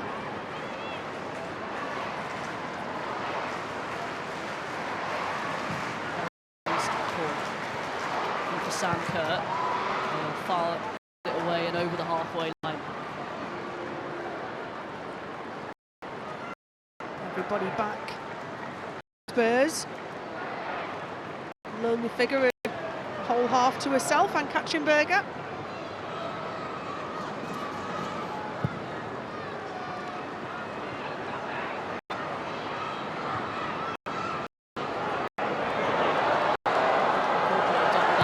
She's taken her time here and given it away. Wrighton is having her shirt pulled. Referee lets play go on. Tottenham so lucky that wasn't another penalty. And it's just a rubbish back pass again. You know, one that they didn't take care of. Sarah's goalkeeper was so frustrating when it's just a lackadaisical swipe of the leg. Think about what trouble it might cause. That's what put Corpler under pressure. Turnover of play and ultimately a free kick for Chelsea in a very, very dangerous area. See Amy Turner there pulling Wrighton's shirt. Could quite very easily and possibly should have been a penalty. Wrighton's pulling on Amy Turner's shirt as well.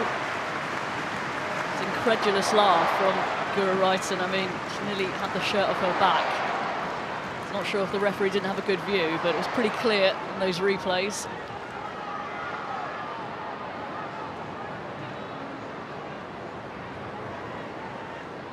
Tottenham can't afford to keep taking those sorts of chances.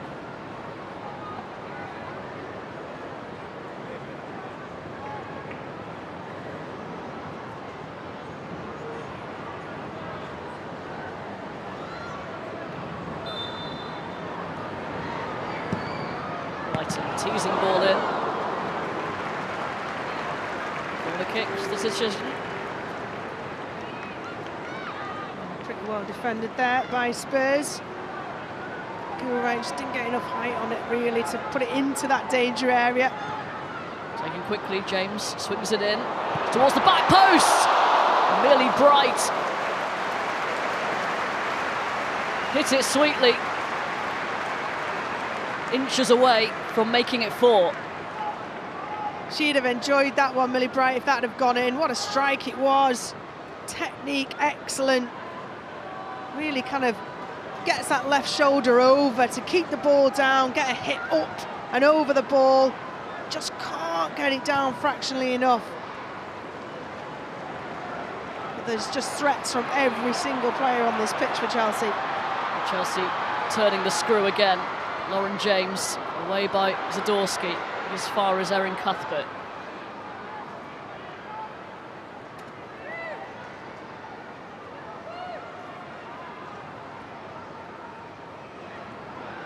Perisset on to Cuthbert. Lauren James in support. Cuthbert forced to go back to Buchanan.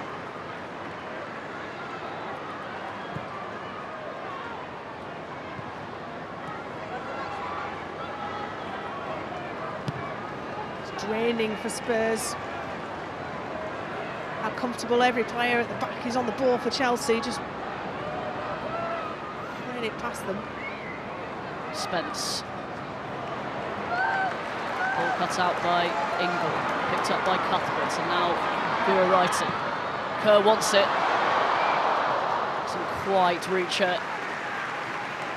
Spurs did well to get narrower as a 4 there. You could see Emmy Turner, Molly Bartrip, Shalina Zadorsky and Asmita Rail pretty much within the width of the 6-yard box, closer together, making it harder for Sam Kerr to find space and less of a target. Oh, Corpler again taking chances. The deflection takes it into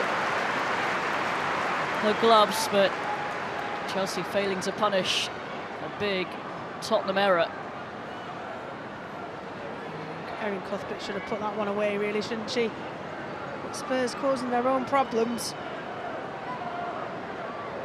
That one had to go from Corpler.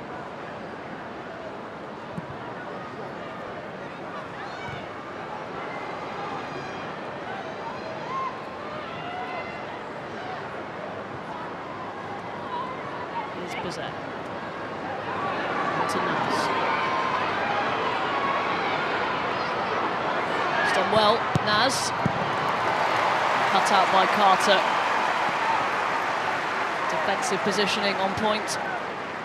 She did exceptionally well there, Jessica Naz, jinking and turning and getting the better of Millie Bright. Lovely little drag there, and then cuts back onto her right foot. You can see Drew Spencer got a great angle on the penalty spot.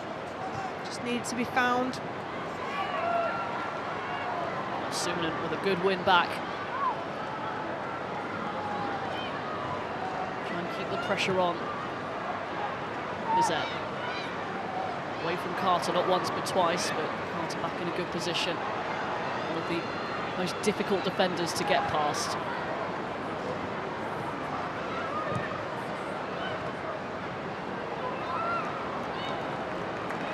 Again, nearly, but not quite.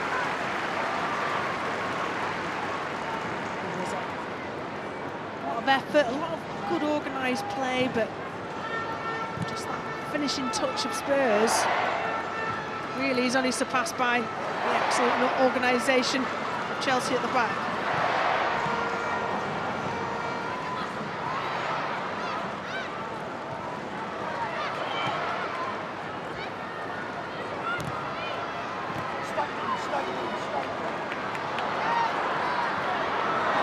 Bartrip just has enough legs on it to reach Korpela.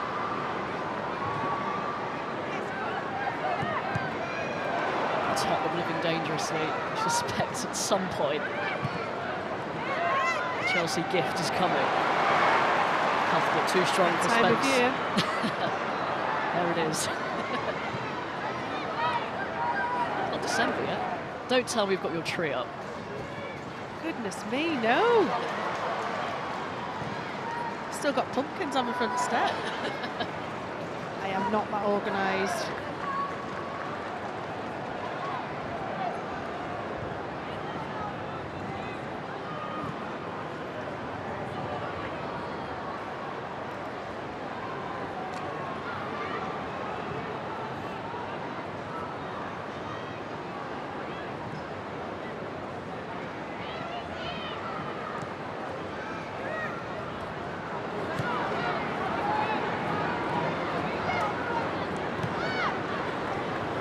Midweek for Chelsea, and then an away trip to Leicester City. Under the leadership of Willie Kirk, former Everton and Manchester United manager, hoping to scrape themselves off the bottom. Understandable frustration coming out there from Lauren James. Sumanen didn't want to let her progress any further. Yeah, not one that would hurt at all, but time and time again she's burst past players, and all they can do is try and get their arms on them. And even when they've done that, they hurt themselves. Sumanen getting a yellow card, injuring herself in the drag back attempt process. All smiles in the Stamford Bridge crowd, 38,350. Another excellent attendance in the WSL. Over 40,000 at the Emirates yesterday. Confirmation that Evelina Sumanen has been booked for that one. It's a wonderful time for me personally to be covering sort of women's football, and the joy of this summer is seeing the crowds, because that's always something after a major tournament that is a bit of a downer as a player. When I came back from World Cups, European Championships, Olympics, and then the crowds, you know, were 200, 500, a couple of thousand. But to be here in this era of women's football, to be selling out stadiums, major stadiums, being given regular access to it, it's wonderful. They're being treated to a scintillating Chelsea performance here.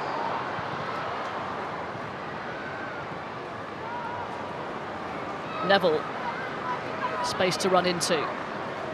Jessica Naz in support. Neville goes for it again. Not enough juice on it. Straight at Berger. She'd ran with the ball that far. I think she lost a bit of power in those legs. Probably could have gone another touch, could have laid it out right to Bizet, who had accompanied her on that forward run. never going to beat a world-class goalkeeper like Ann Katchenberger from there.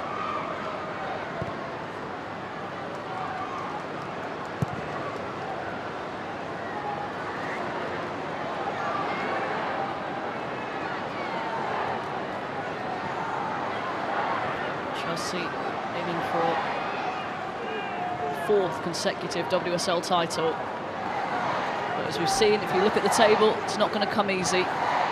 Manchester United continue to grow in stature. And Arsenal, well, they will be stunned by that yesterday. First defeat of the season. And that's it after they won that first game of the season as well against Chelsea. To a flyer and touted for title contenders, which they still are. Chelsea have the nous, the pedigree, the quality, the experience, as well as the WSL. We all know what Emma Hayes wants.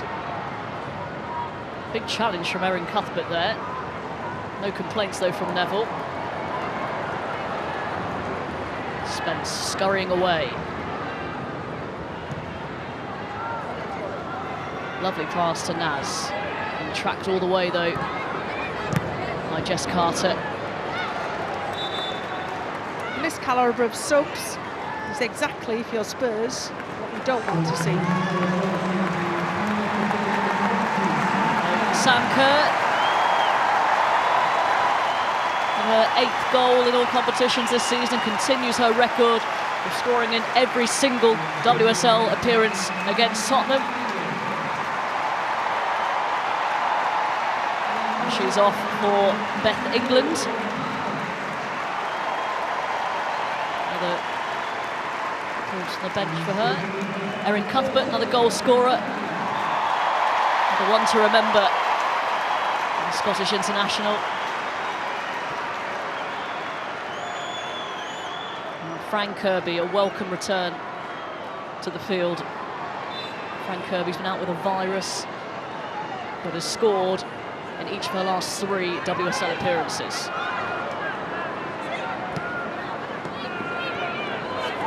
Lovely feet from Bizet.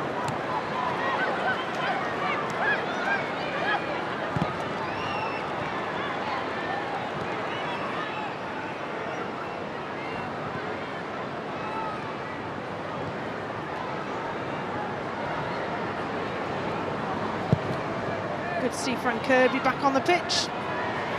This summer she was a doubt for the England squad, managed to get fit back in time for that. It was a key part of the England squad. Went on to lift the trophy. So the Spurs to see 2 of that Lionesses squad come on as substitutes. It's been a little unnerving. Just another indication of the relative depths.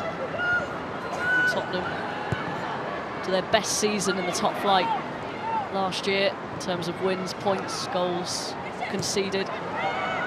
It's always going to be difficult to keep improving when the teams around you and above you do the same. Bizet. Good strength. That's a good ball. Neville couldn't quite take it in her possession, but manages to find Ale. Sumanen.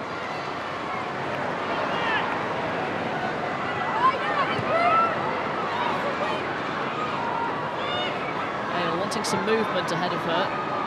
Yeah, it was very static and very central, wasn't it? Options for Spurs. Ale had come central, took up the space really of Bizet and Jessica Naz.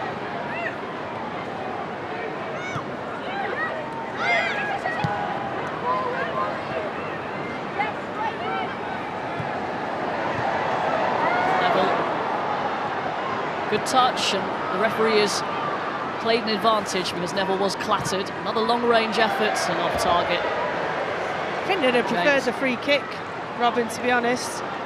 They've had a few speculative chances, but Jessica Naz was up against 4 defenders there at Chelsea. It's possibly what Ashley Neville is explaining to the referee. I think it was a free kick to Ashley Neville. Would have put them in an advantageous area and to be able to put it into the box. 4 of the 6 WSL goals that Chelsea have conceded have come from set pieces. A couple of penalties in there as well, but yeah, an advantage they didn't want. Foul against Jess Carter from Bizet. Yeah, and I think Rebecca Wells, she's just getting a handle on the shirt pulling, because it's happened quite a number of times already.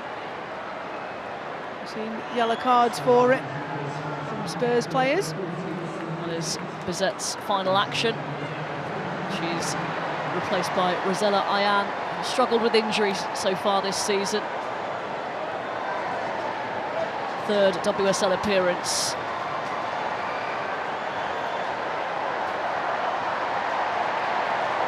Former Chelsea. That's where her career began.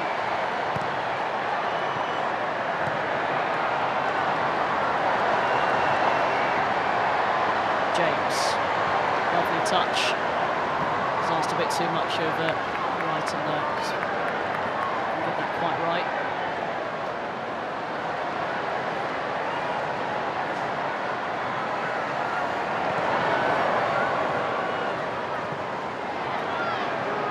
Spence. Run down the line from Naz. Plenty of pace into Ayan. Goal kick is the decision. Good covering from Buchanan. We'll see what Ayan is going to bring. Moroccan international. Good link-up play with Naz. Great ball from Naz, actually. Just fractionally behind Rosella Ayan. Couldn't adjust her feet to be able to steer it goal-bound. The natural attacking player. Another player on this pitch will be going to the World Cup next summer. Again, Spence trying to thread it towards Neville. Putting Buchanan under pressure. A good spell this from Spurs. 20 minutes to go. Yeah, Ayan's just injected a bit of energy, a bit of belief into that front line. National level's not taking anything out of it, even though she's on a yellow card and a half.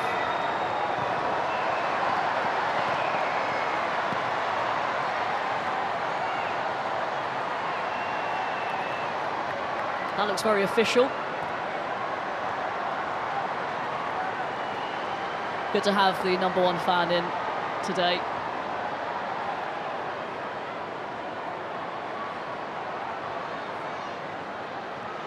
Love a Fran fan.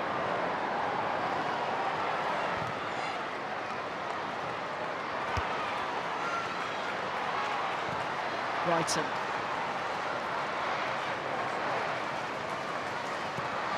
James picks it up and finds Ayan. Carter, too strong. It might be a relatively recent rivalry, this. Spurs and Chelsea, but I tell you, it's wholehearted, isn't it? Might not be able to match them in quality, Spurs, but they're leaving absolutely everything out there.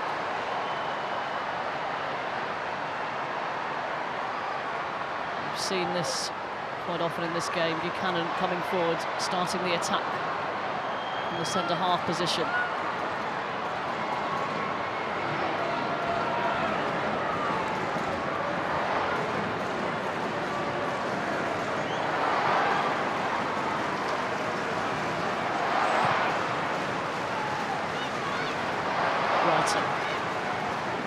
Kirby wants it short. Here is Kirby. Lovely give and go. Right and centre. Good defending from Tottenham, but it's given straight to Sophie Ingle, who's urged to shoot. Instead, it's Wrighton. Away by Ale. James. Ingle lays it off. They're queuing up. Beth England, nearly with a beautifully improvised finish. And the crowd now are really getting behind Chelsea. They want to see the showpiece. Decent ball in from Guru Wrighton. Lauren James first had a whack. Sophie Ingle for the 3rd time, I think it was, laid off rather than have a go herself. They've got the quality, Chelsea, to really give this crowd what they want.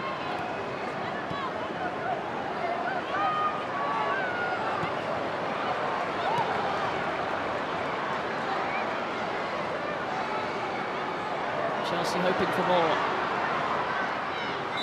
Kirby with the foul. And don't forget, straight after us, the opening game of the World Cup, the host Qatar against Ecuador. BBC One at 3 o'clock.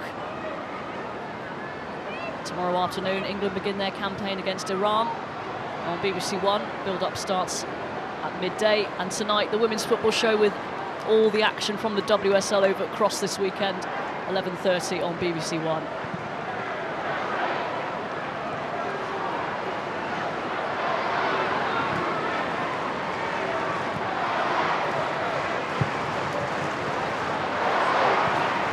Chelsea have looked in control from the first second to this current second.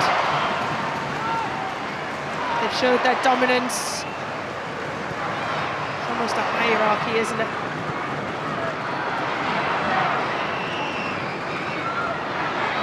I think there have been times this season where Chelsea haven't played very well and still managed to win. They've played well today and they're going to win this game. They're starting to really find their feet. Well, the boss is back, and although results have not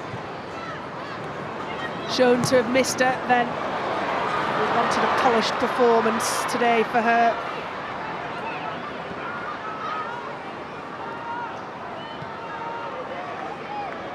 Celebrating a decade in charge of Chelsea.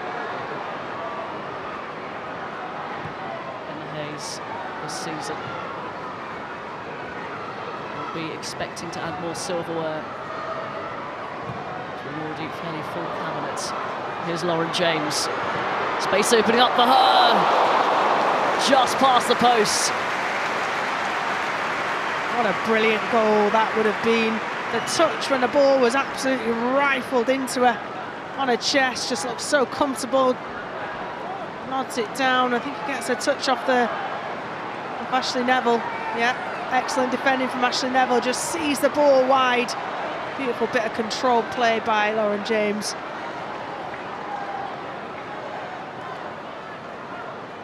Quarter of an hour remaining. Brighton's corner, won by England.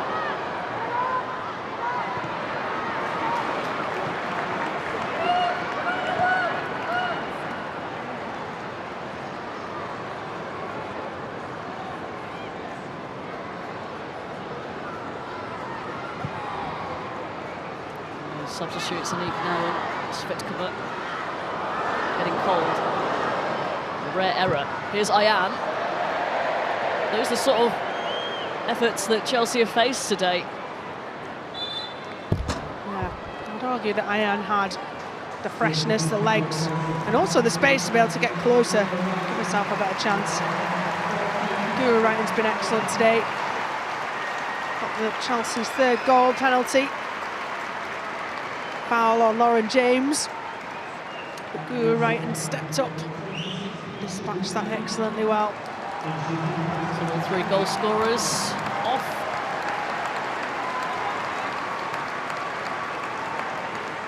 Katerina Svitkova and Anik Nouwen coming on.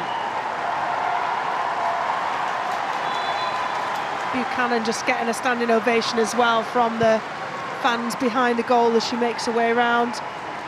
She's been excellent. I think probably the best performance I've seen of her in a Chelsea shirt so far. Got better and better, more assured. The more she's got assured with this league and the tempo of it. It's been so interesting how Emma Hayes has managed her, because usually new signings take a long time to bed in, sometimes a whole season.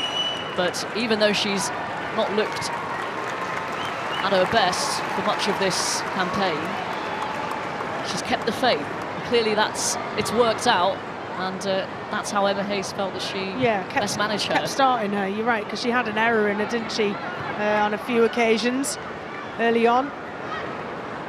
But she starts for her national team. She started at every team. You can see she's a leader with her organisation at the back. And they brought in Anik Nouwen last season. Thought she was going to be the fit and the starting centre half. Wasn't quite ready for it. younger and physically not quite ready for it. Kadisha Buchanan's been around forever. Knew that she'd be able to do it. Exactly that, managed her. And you want a good manager, and Hayes is one of the best. Jessica Naz onto Ayan, who's been busy, energetic since her introduction. Naz delivers the ball over Ashley Neville. Starts to look a little bit dejected now. Spurs, they've put a lot of effort in, and I'm sure if we look at the shots that they've had, the majority have been from outside of the box. Really been able to find those cutting edge chances. Really put Katzenberger in danger.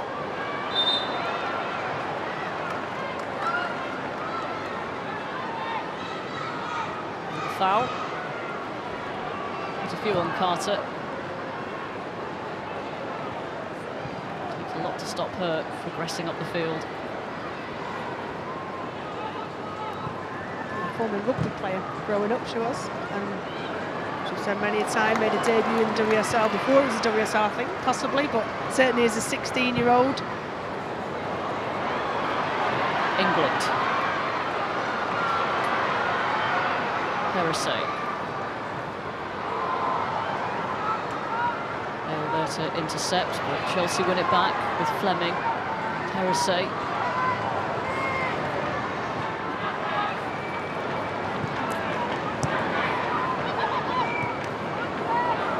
He's nearly nicks that toe of Millie Bright.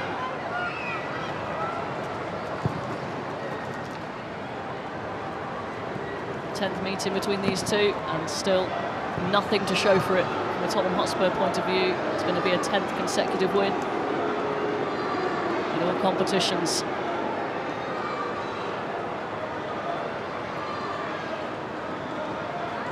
Sixth win in the WSL.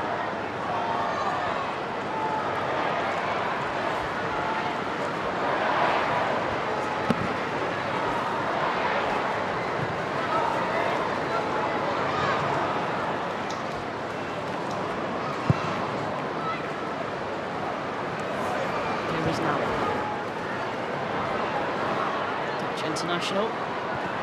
Corplet. Yeah, she had to use that angle. Couldn't have gone, tried to blast it, could have played it straight into the Chelsea players. It's not, just thinking about the squad depth for Emma Hayes, it's not a luxury, it's a necessity. When you're fighting on all fronts as they perennially do, and she desperately will want to win the Champions League, come close. For a team, a stature and an infrastructure of this magnitude at Chelsea, she'll want success at the very, very top level. Reached the final a couple of seasons ago and they were well beaten by Barcelona. Lyon winning back their crown last season.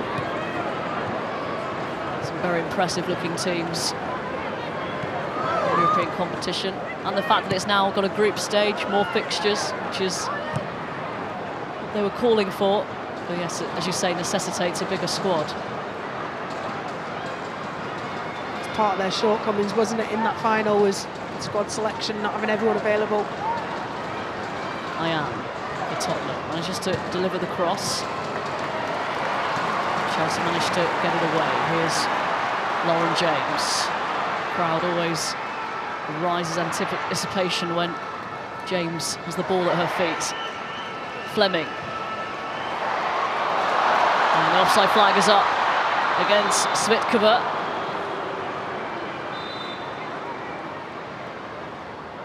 Yeah, just went fractionally early, didn't she? But 2v2 at the back, and both Bethany England and Svitkova got between the defenders.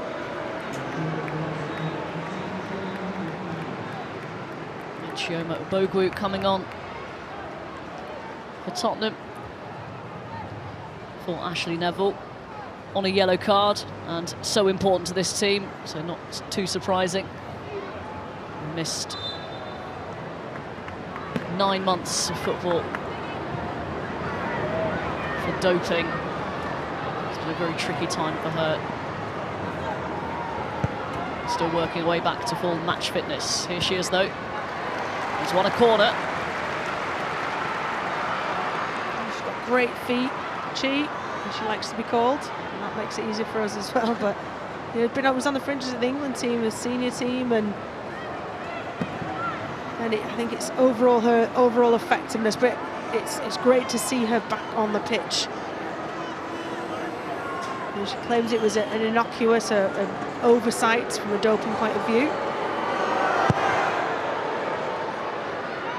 Spurs trying to work something different with the corner. Ale into Zadorsky. And the flag is up.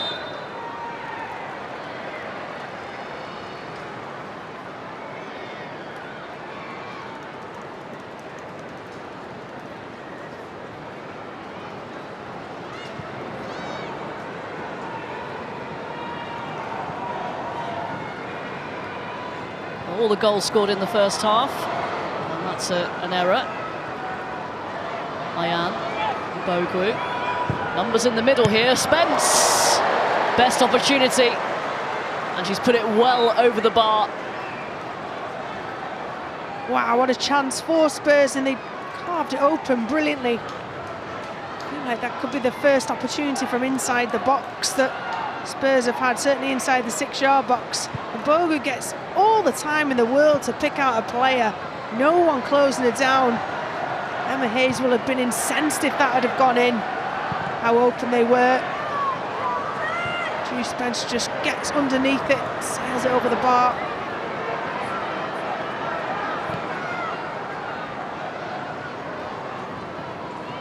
So into the final 5 minutes here. Rachel, trying to give your Barclays WSL player of the match.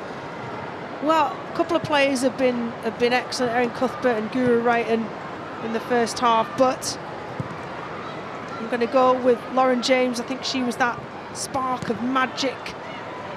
She won the penalty that Guru Wrighton duly converted, and she's been so hard for Spurs to manage all afternoon. And if we're looking at the difference between the two sides, she's a shining example of quality.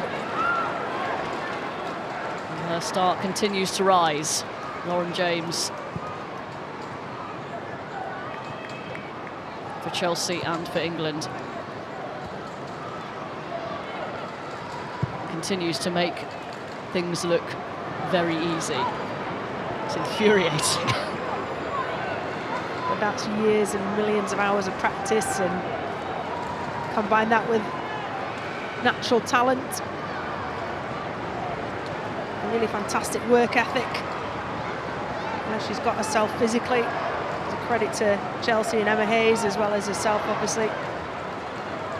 To see her playing week in, week out is excellent for both Chelsea fans as well as England fans. Ayan to Suminen.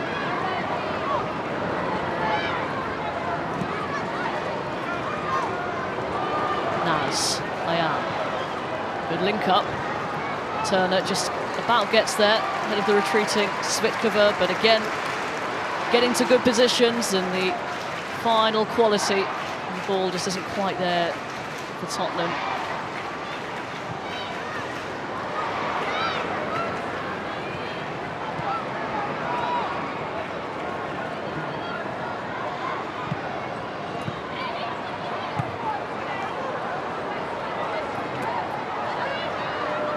Opening up now, there's pretty big gaps.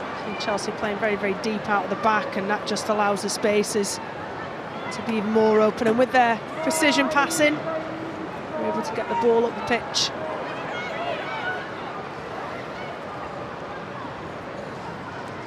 So it will be one defeat in 25 London derbies for Chelsea. The only one, the opening day of last season against Arsenal. And in the end, it was Chelsea who came out with the title. Here is Lauren James, fancies another run at Ale. Corner kick. Even in the 89th minute, she's got that burst, doesn't she? Strength to get past players. Really good recovering tackle by Ale. You know, albeit player of the match, it's not been her best match, and a lot of that goes down to Asmita Ale and what she has done to try and nullify what Lauren James does so well. So more promising young talent than Asmita Ale. Got to say, as far as performances against Lauren James have gone, that's one of the better ones. Deep cross in, and it's all the way out for a goal kick for Spurs.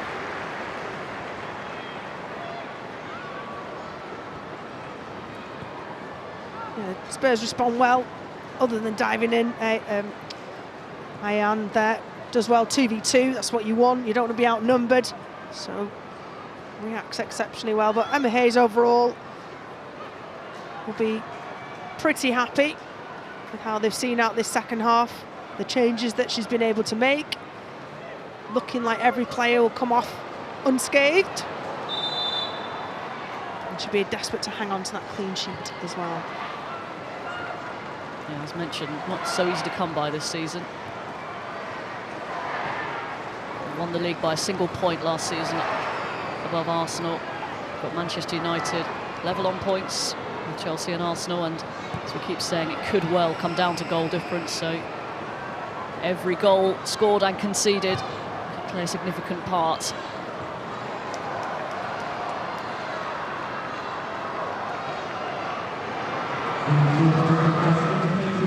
Three minutes of time added on.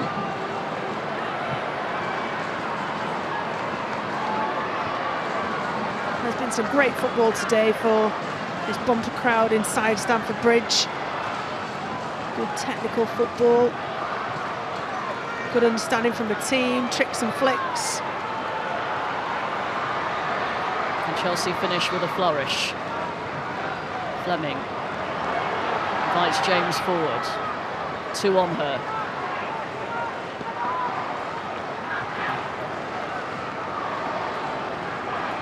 Here's Nowen. Lovely give and go. Great run from Nowen. Back to Ingle. Can't keep it down. And Fran Kirby's got her head in her hands, thinking, why didn't you leave it for me? I think Ingle, Chelsea fans would have preferred it to drop to Fran Kirby, but Ingle does really well. It's good build-up play, a lovely run from Nowen, but you can see Fran Kirby maybe didn't give quite a big enough shout to Sophie Ingle, tried to do something with it. In the squat position, such was her frustration.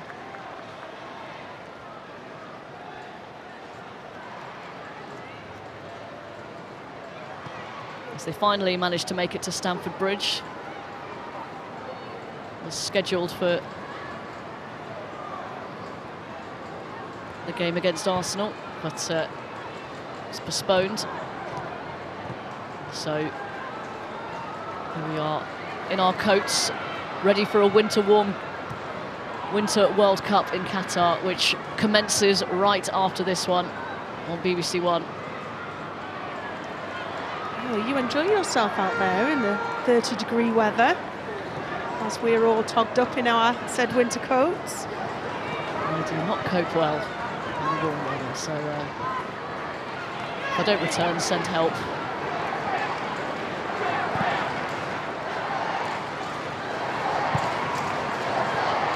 I could just about cope in the English summer, so it's going to be a challenge, but I gratefully accept.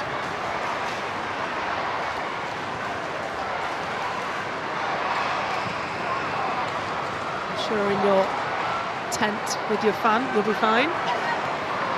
No comment. Here's England bursting forward. Kirby in space. Fran Kirby trying to make room. Plays it back to Beth England. Drifts the cross in. And all over.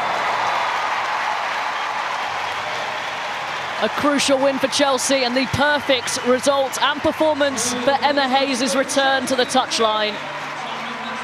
Comfortable win against Tottenham Hotspur in front of just over 38,000 here at Stamford Bridge. All 3 goals in the first half. Sam Kerr, Erin Cuthbert and Gura Wrighton on the score sheet for Chelsea. Cruz in the second half. Chelsea didn't need to get out of first gear. Another big defeat for Tottenham against one of the big teams in the WSL. Significant win for Chelsea, especially given what happened yesterday, Rachel.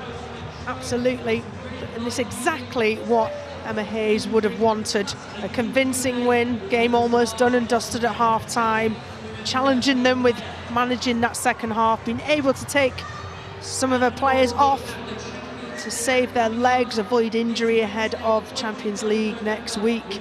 So everything was perfect in Emma Hayes' return. Hope she continues to recover, and also that Chelsea go on to keep flying the flag, the English clubs in the Champions League. So a big win for Chelsea, and they go 3 points clear at the top of the WSL, having played a game extra. Full time at Stamford Bridge. Chelsea 3, Tottenham 0. Robin and Rachel, thank you very much. And there we have it, a 3-0 win for your team there, Farah. You love the Blues, and it's great for them to be here, and for the first time now at the top of the table. A very convincing win by Chelsea today. I think, you know, they controlled the first half and got their 3 goals, and I felt like they could just cruise the second half against Spurs. They're sitting top of the league, and when they get in this position, they rarely fall off of it. So it's going to be competitive between now and the end of the season, but as I mentioned, I think now Chelsea in that driving seat, I think it'll be very hard to catch them. And credit to Spurs for this second half, Jenna. They actually got a little bit tighter, a little bit better organised, but they still weren't able to be creative enough to push through and go against that Chelsea team. Yeah, I mean, 3-0 down at half-time, it's a massive, massive mountain to climb, but I think Real Madrid demanded that those characters shone in the second half, and for me, I think they did look more organised. They did look a bit more positive playing forward in the final third, and you know, they didn't concede in the second half. Ultimately, it was down to their mistakes in the first half, but I think they've done themselves proud in the second half for sure. And we can see Chelsea, for them, December, it's a month where it's going to be super busy for them in terms of Champions League games, WSL games. And this time last year, they got a bit unstuck, Farah, at this time of the season. They can't afford to do that this time round, can they? No, they can't, and I think Emma Hayes has strengthened her team, and we've seen the squad depth. We've seen the 5 changes Emma Hayes was able to make today in the game, and it didn't look like the players that came in, made in terms of the levels of Chelsea, they then didn't drop. They make 5 changes. Normally in a game, you'll see the levels drop. In this Chelsea team, you don't see that. If anything, you see the team increase their qualities that they have. So they're able to now rest 5 players going into the midweek game. And in terms of when you think about the depth, that's quite frightening, isn't it, Jenna? The girls come off the bench, you're like, oh my goodness, it's just going to keep on going. It's relentless. Yeah, and I mean, that's the difference, isn't it, with the top teams in this league? The subs, they make no impact to the performance on the pitch. And we were joking on the side that they're making subs, and you've got Fran Kirby and Beth England coming on. And ultimately, that's the difference today, again, if you look at the strength in the benches. When you think about WSL overall, Farah, would you say that Chelsea are the best equipped when it comes down to depth, even more so than Arsenal, perhaps? Yeah, I do, and I know, people think I'm a biased Chelsea fan. Partly I am, but I also know that Emma Hayes is smart. She's already started to recruit for next season, so she's already one step ahead. She let players go this summer, and pundits were questioning, was she right to let those players come? Her squad depth, her bench now is even stronger than it has been. And you can see there, Chelsea top of the table, 21 points, but Arsenal just behind them at 18, but a game in hand. So a very, very tight table there. Manchester United, of course, as well. And Lauren James, who was integral today, she's speaking to Joe Curry. Well, Lauren, massive congratulations on the victory. How much as a team did you enjoy that one? Yeah, it was brilliant. Coming to Stamford Bridge, it's a great atmosphere. Coming back from international break, we needed to, get started again and find some rhythm again, and we just look forward to each game that comes. And for you personally, you won the penalty in the first half. You went close to scoring in the second half. Are Chelsea fans really starting to see you at your best right now? Yeah, I mean, I just want to show them what I could do. That I made them wait a long time last year, and I just want to continue working hard for the team and showing the fans what I can do. Well, you've been unbeaten whilst Emma Hayes was away recovering. What does it mean to the squad to have her back on that touchline today of all days at Stamford Bridge? Yeah, it's brilliant to have her back today, especially, you know, with the crowd behind her. It means a lot. We have a great group of staff that filled in while she was away. So, yeah, we're just happy to have her back and healthy. Well, congratulations on the win, Lauren. You're also the Barclays Player of the Match. Thank you. Isn't that great for Lauren James? And you heard her say that it's taken a long time and people are excited to see exactly what she can do now and really fulfill her potential. I think she did manage very well from Emma Hayes. I think when she came to Chelsea from Arsenal, I think there was a lot of problems injury-wise. I think her fitness levels, they had to work with her. This player has been talented from the age of 14. I remember being at Arsenal with her. She was 14, training with the first team. She is phenomenal, and it's bright for the future of the English game. I think she's one of the best young players that we have in this country. And in terms of the first half goals that we had in this game here, Jenna, there were mistakes by Tottenham that let them down, but they were great goals, weren't they? Yeah, they were. Obviously, the first one, Sam Kerr, it was a ball in from Tottenham, and then obviously the ball between the centre-backs, and Kerr's done well, used her strength and just slide it home very, very calmly into the bottom corner. Defenders couldn't save it there, but ultimately it come from a loose pass from the centre-back into the Chelsea player, but Sam Kerr there, she's not going to miss from there for sure. Brilliant, brilliant goal from her. And then when you think about the 2-0, and what a strike here from Erin Cuthbert. A fantastic strike from Erin Cuthbert. It all comes from the delivery, great delivery into the box. You've got 3 Tottenham players challenging for one ball, and it falls loose to Erin Cuthbert on the edge of the box. She's able to control it and loop it into the top corner.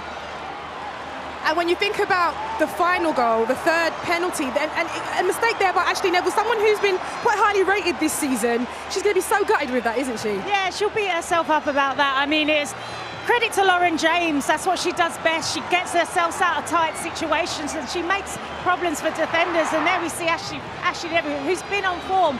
And she couldn't handle it, and she made a silly mistake, and they've been punished for the third goal. But I think what we have seen from this game today and from across the games from yesterday, the title race is tight now. Right? We are on for a serious competition in the WSL, and it makes it really exciting. Yeah, really exciting. We've always said from the beginning of the season it's going to be an Arsenal and Chelsea title race. But I think Man United now have put themselves into that category. They're really trying to push the two of them. I still believe it'll be a Chelsea, then Arsenal, and Man United might just pinch that third spot. Okay, well, thank you very much, Jenna, and thank you very much, Farewell. The heat here has been on Tottenham, but I tell you where else it's really hot, Qatar. It's going to be a really, really good one. World Cup coming up next here on BBC One. Stay with us, and thanks for joining. Let your heart run free.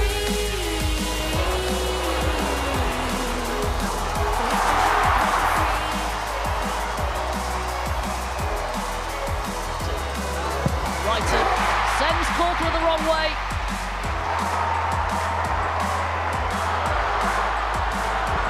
Sam Kerr, and it's in.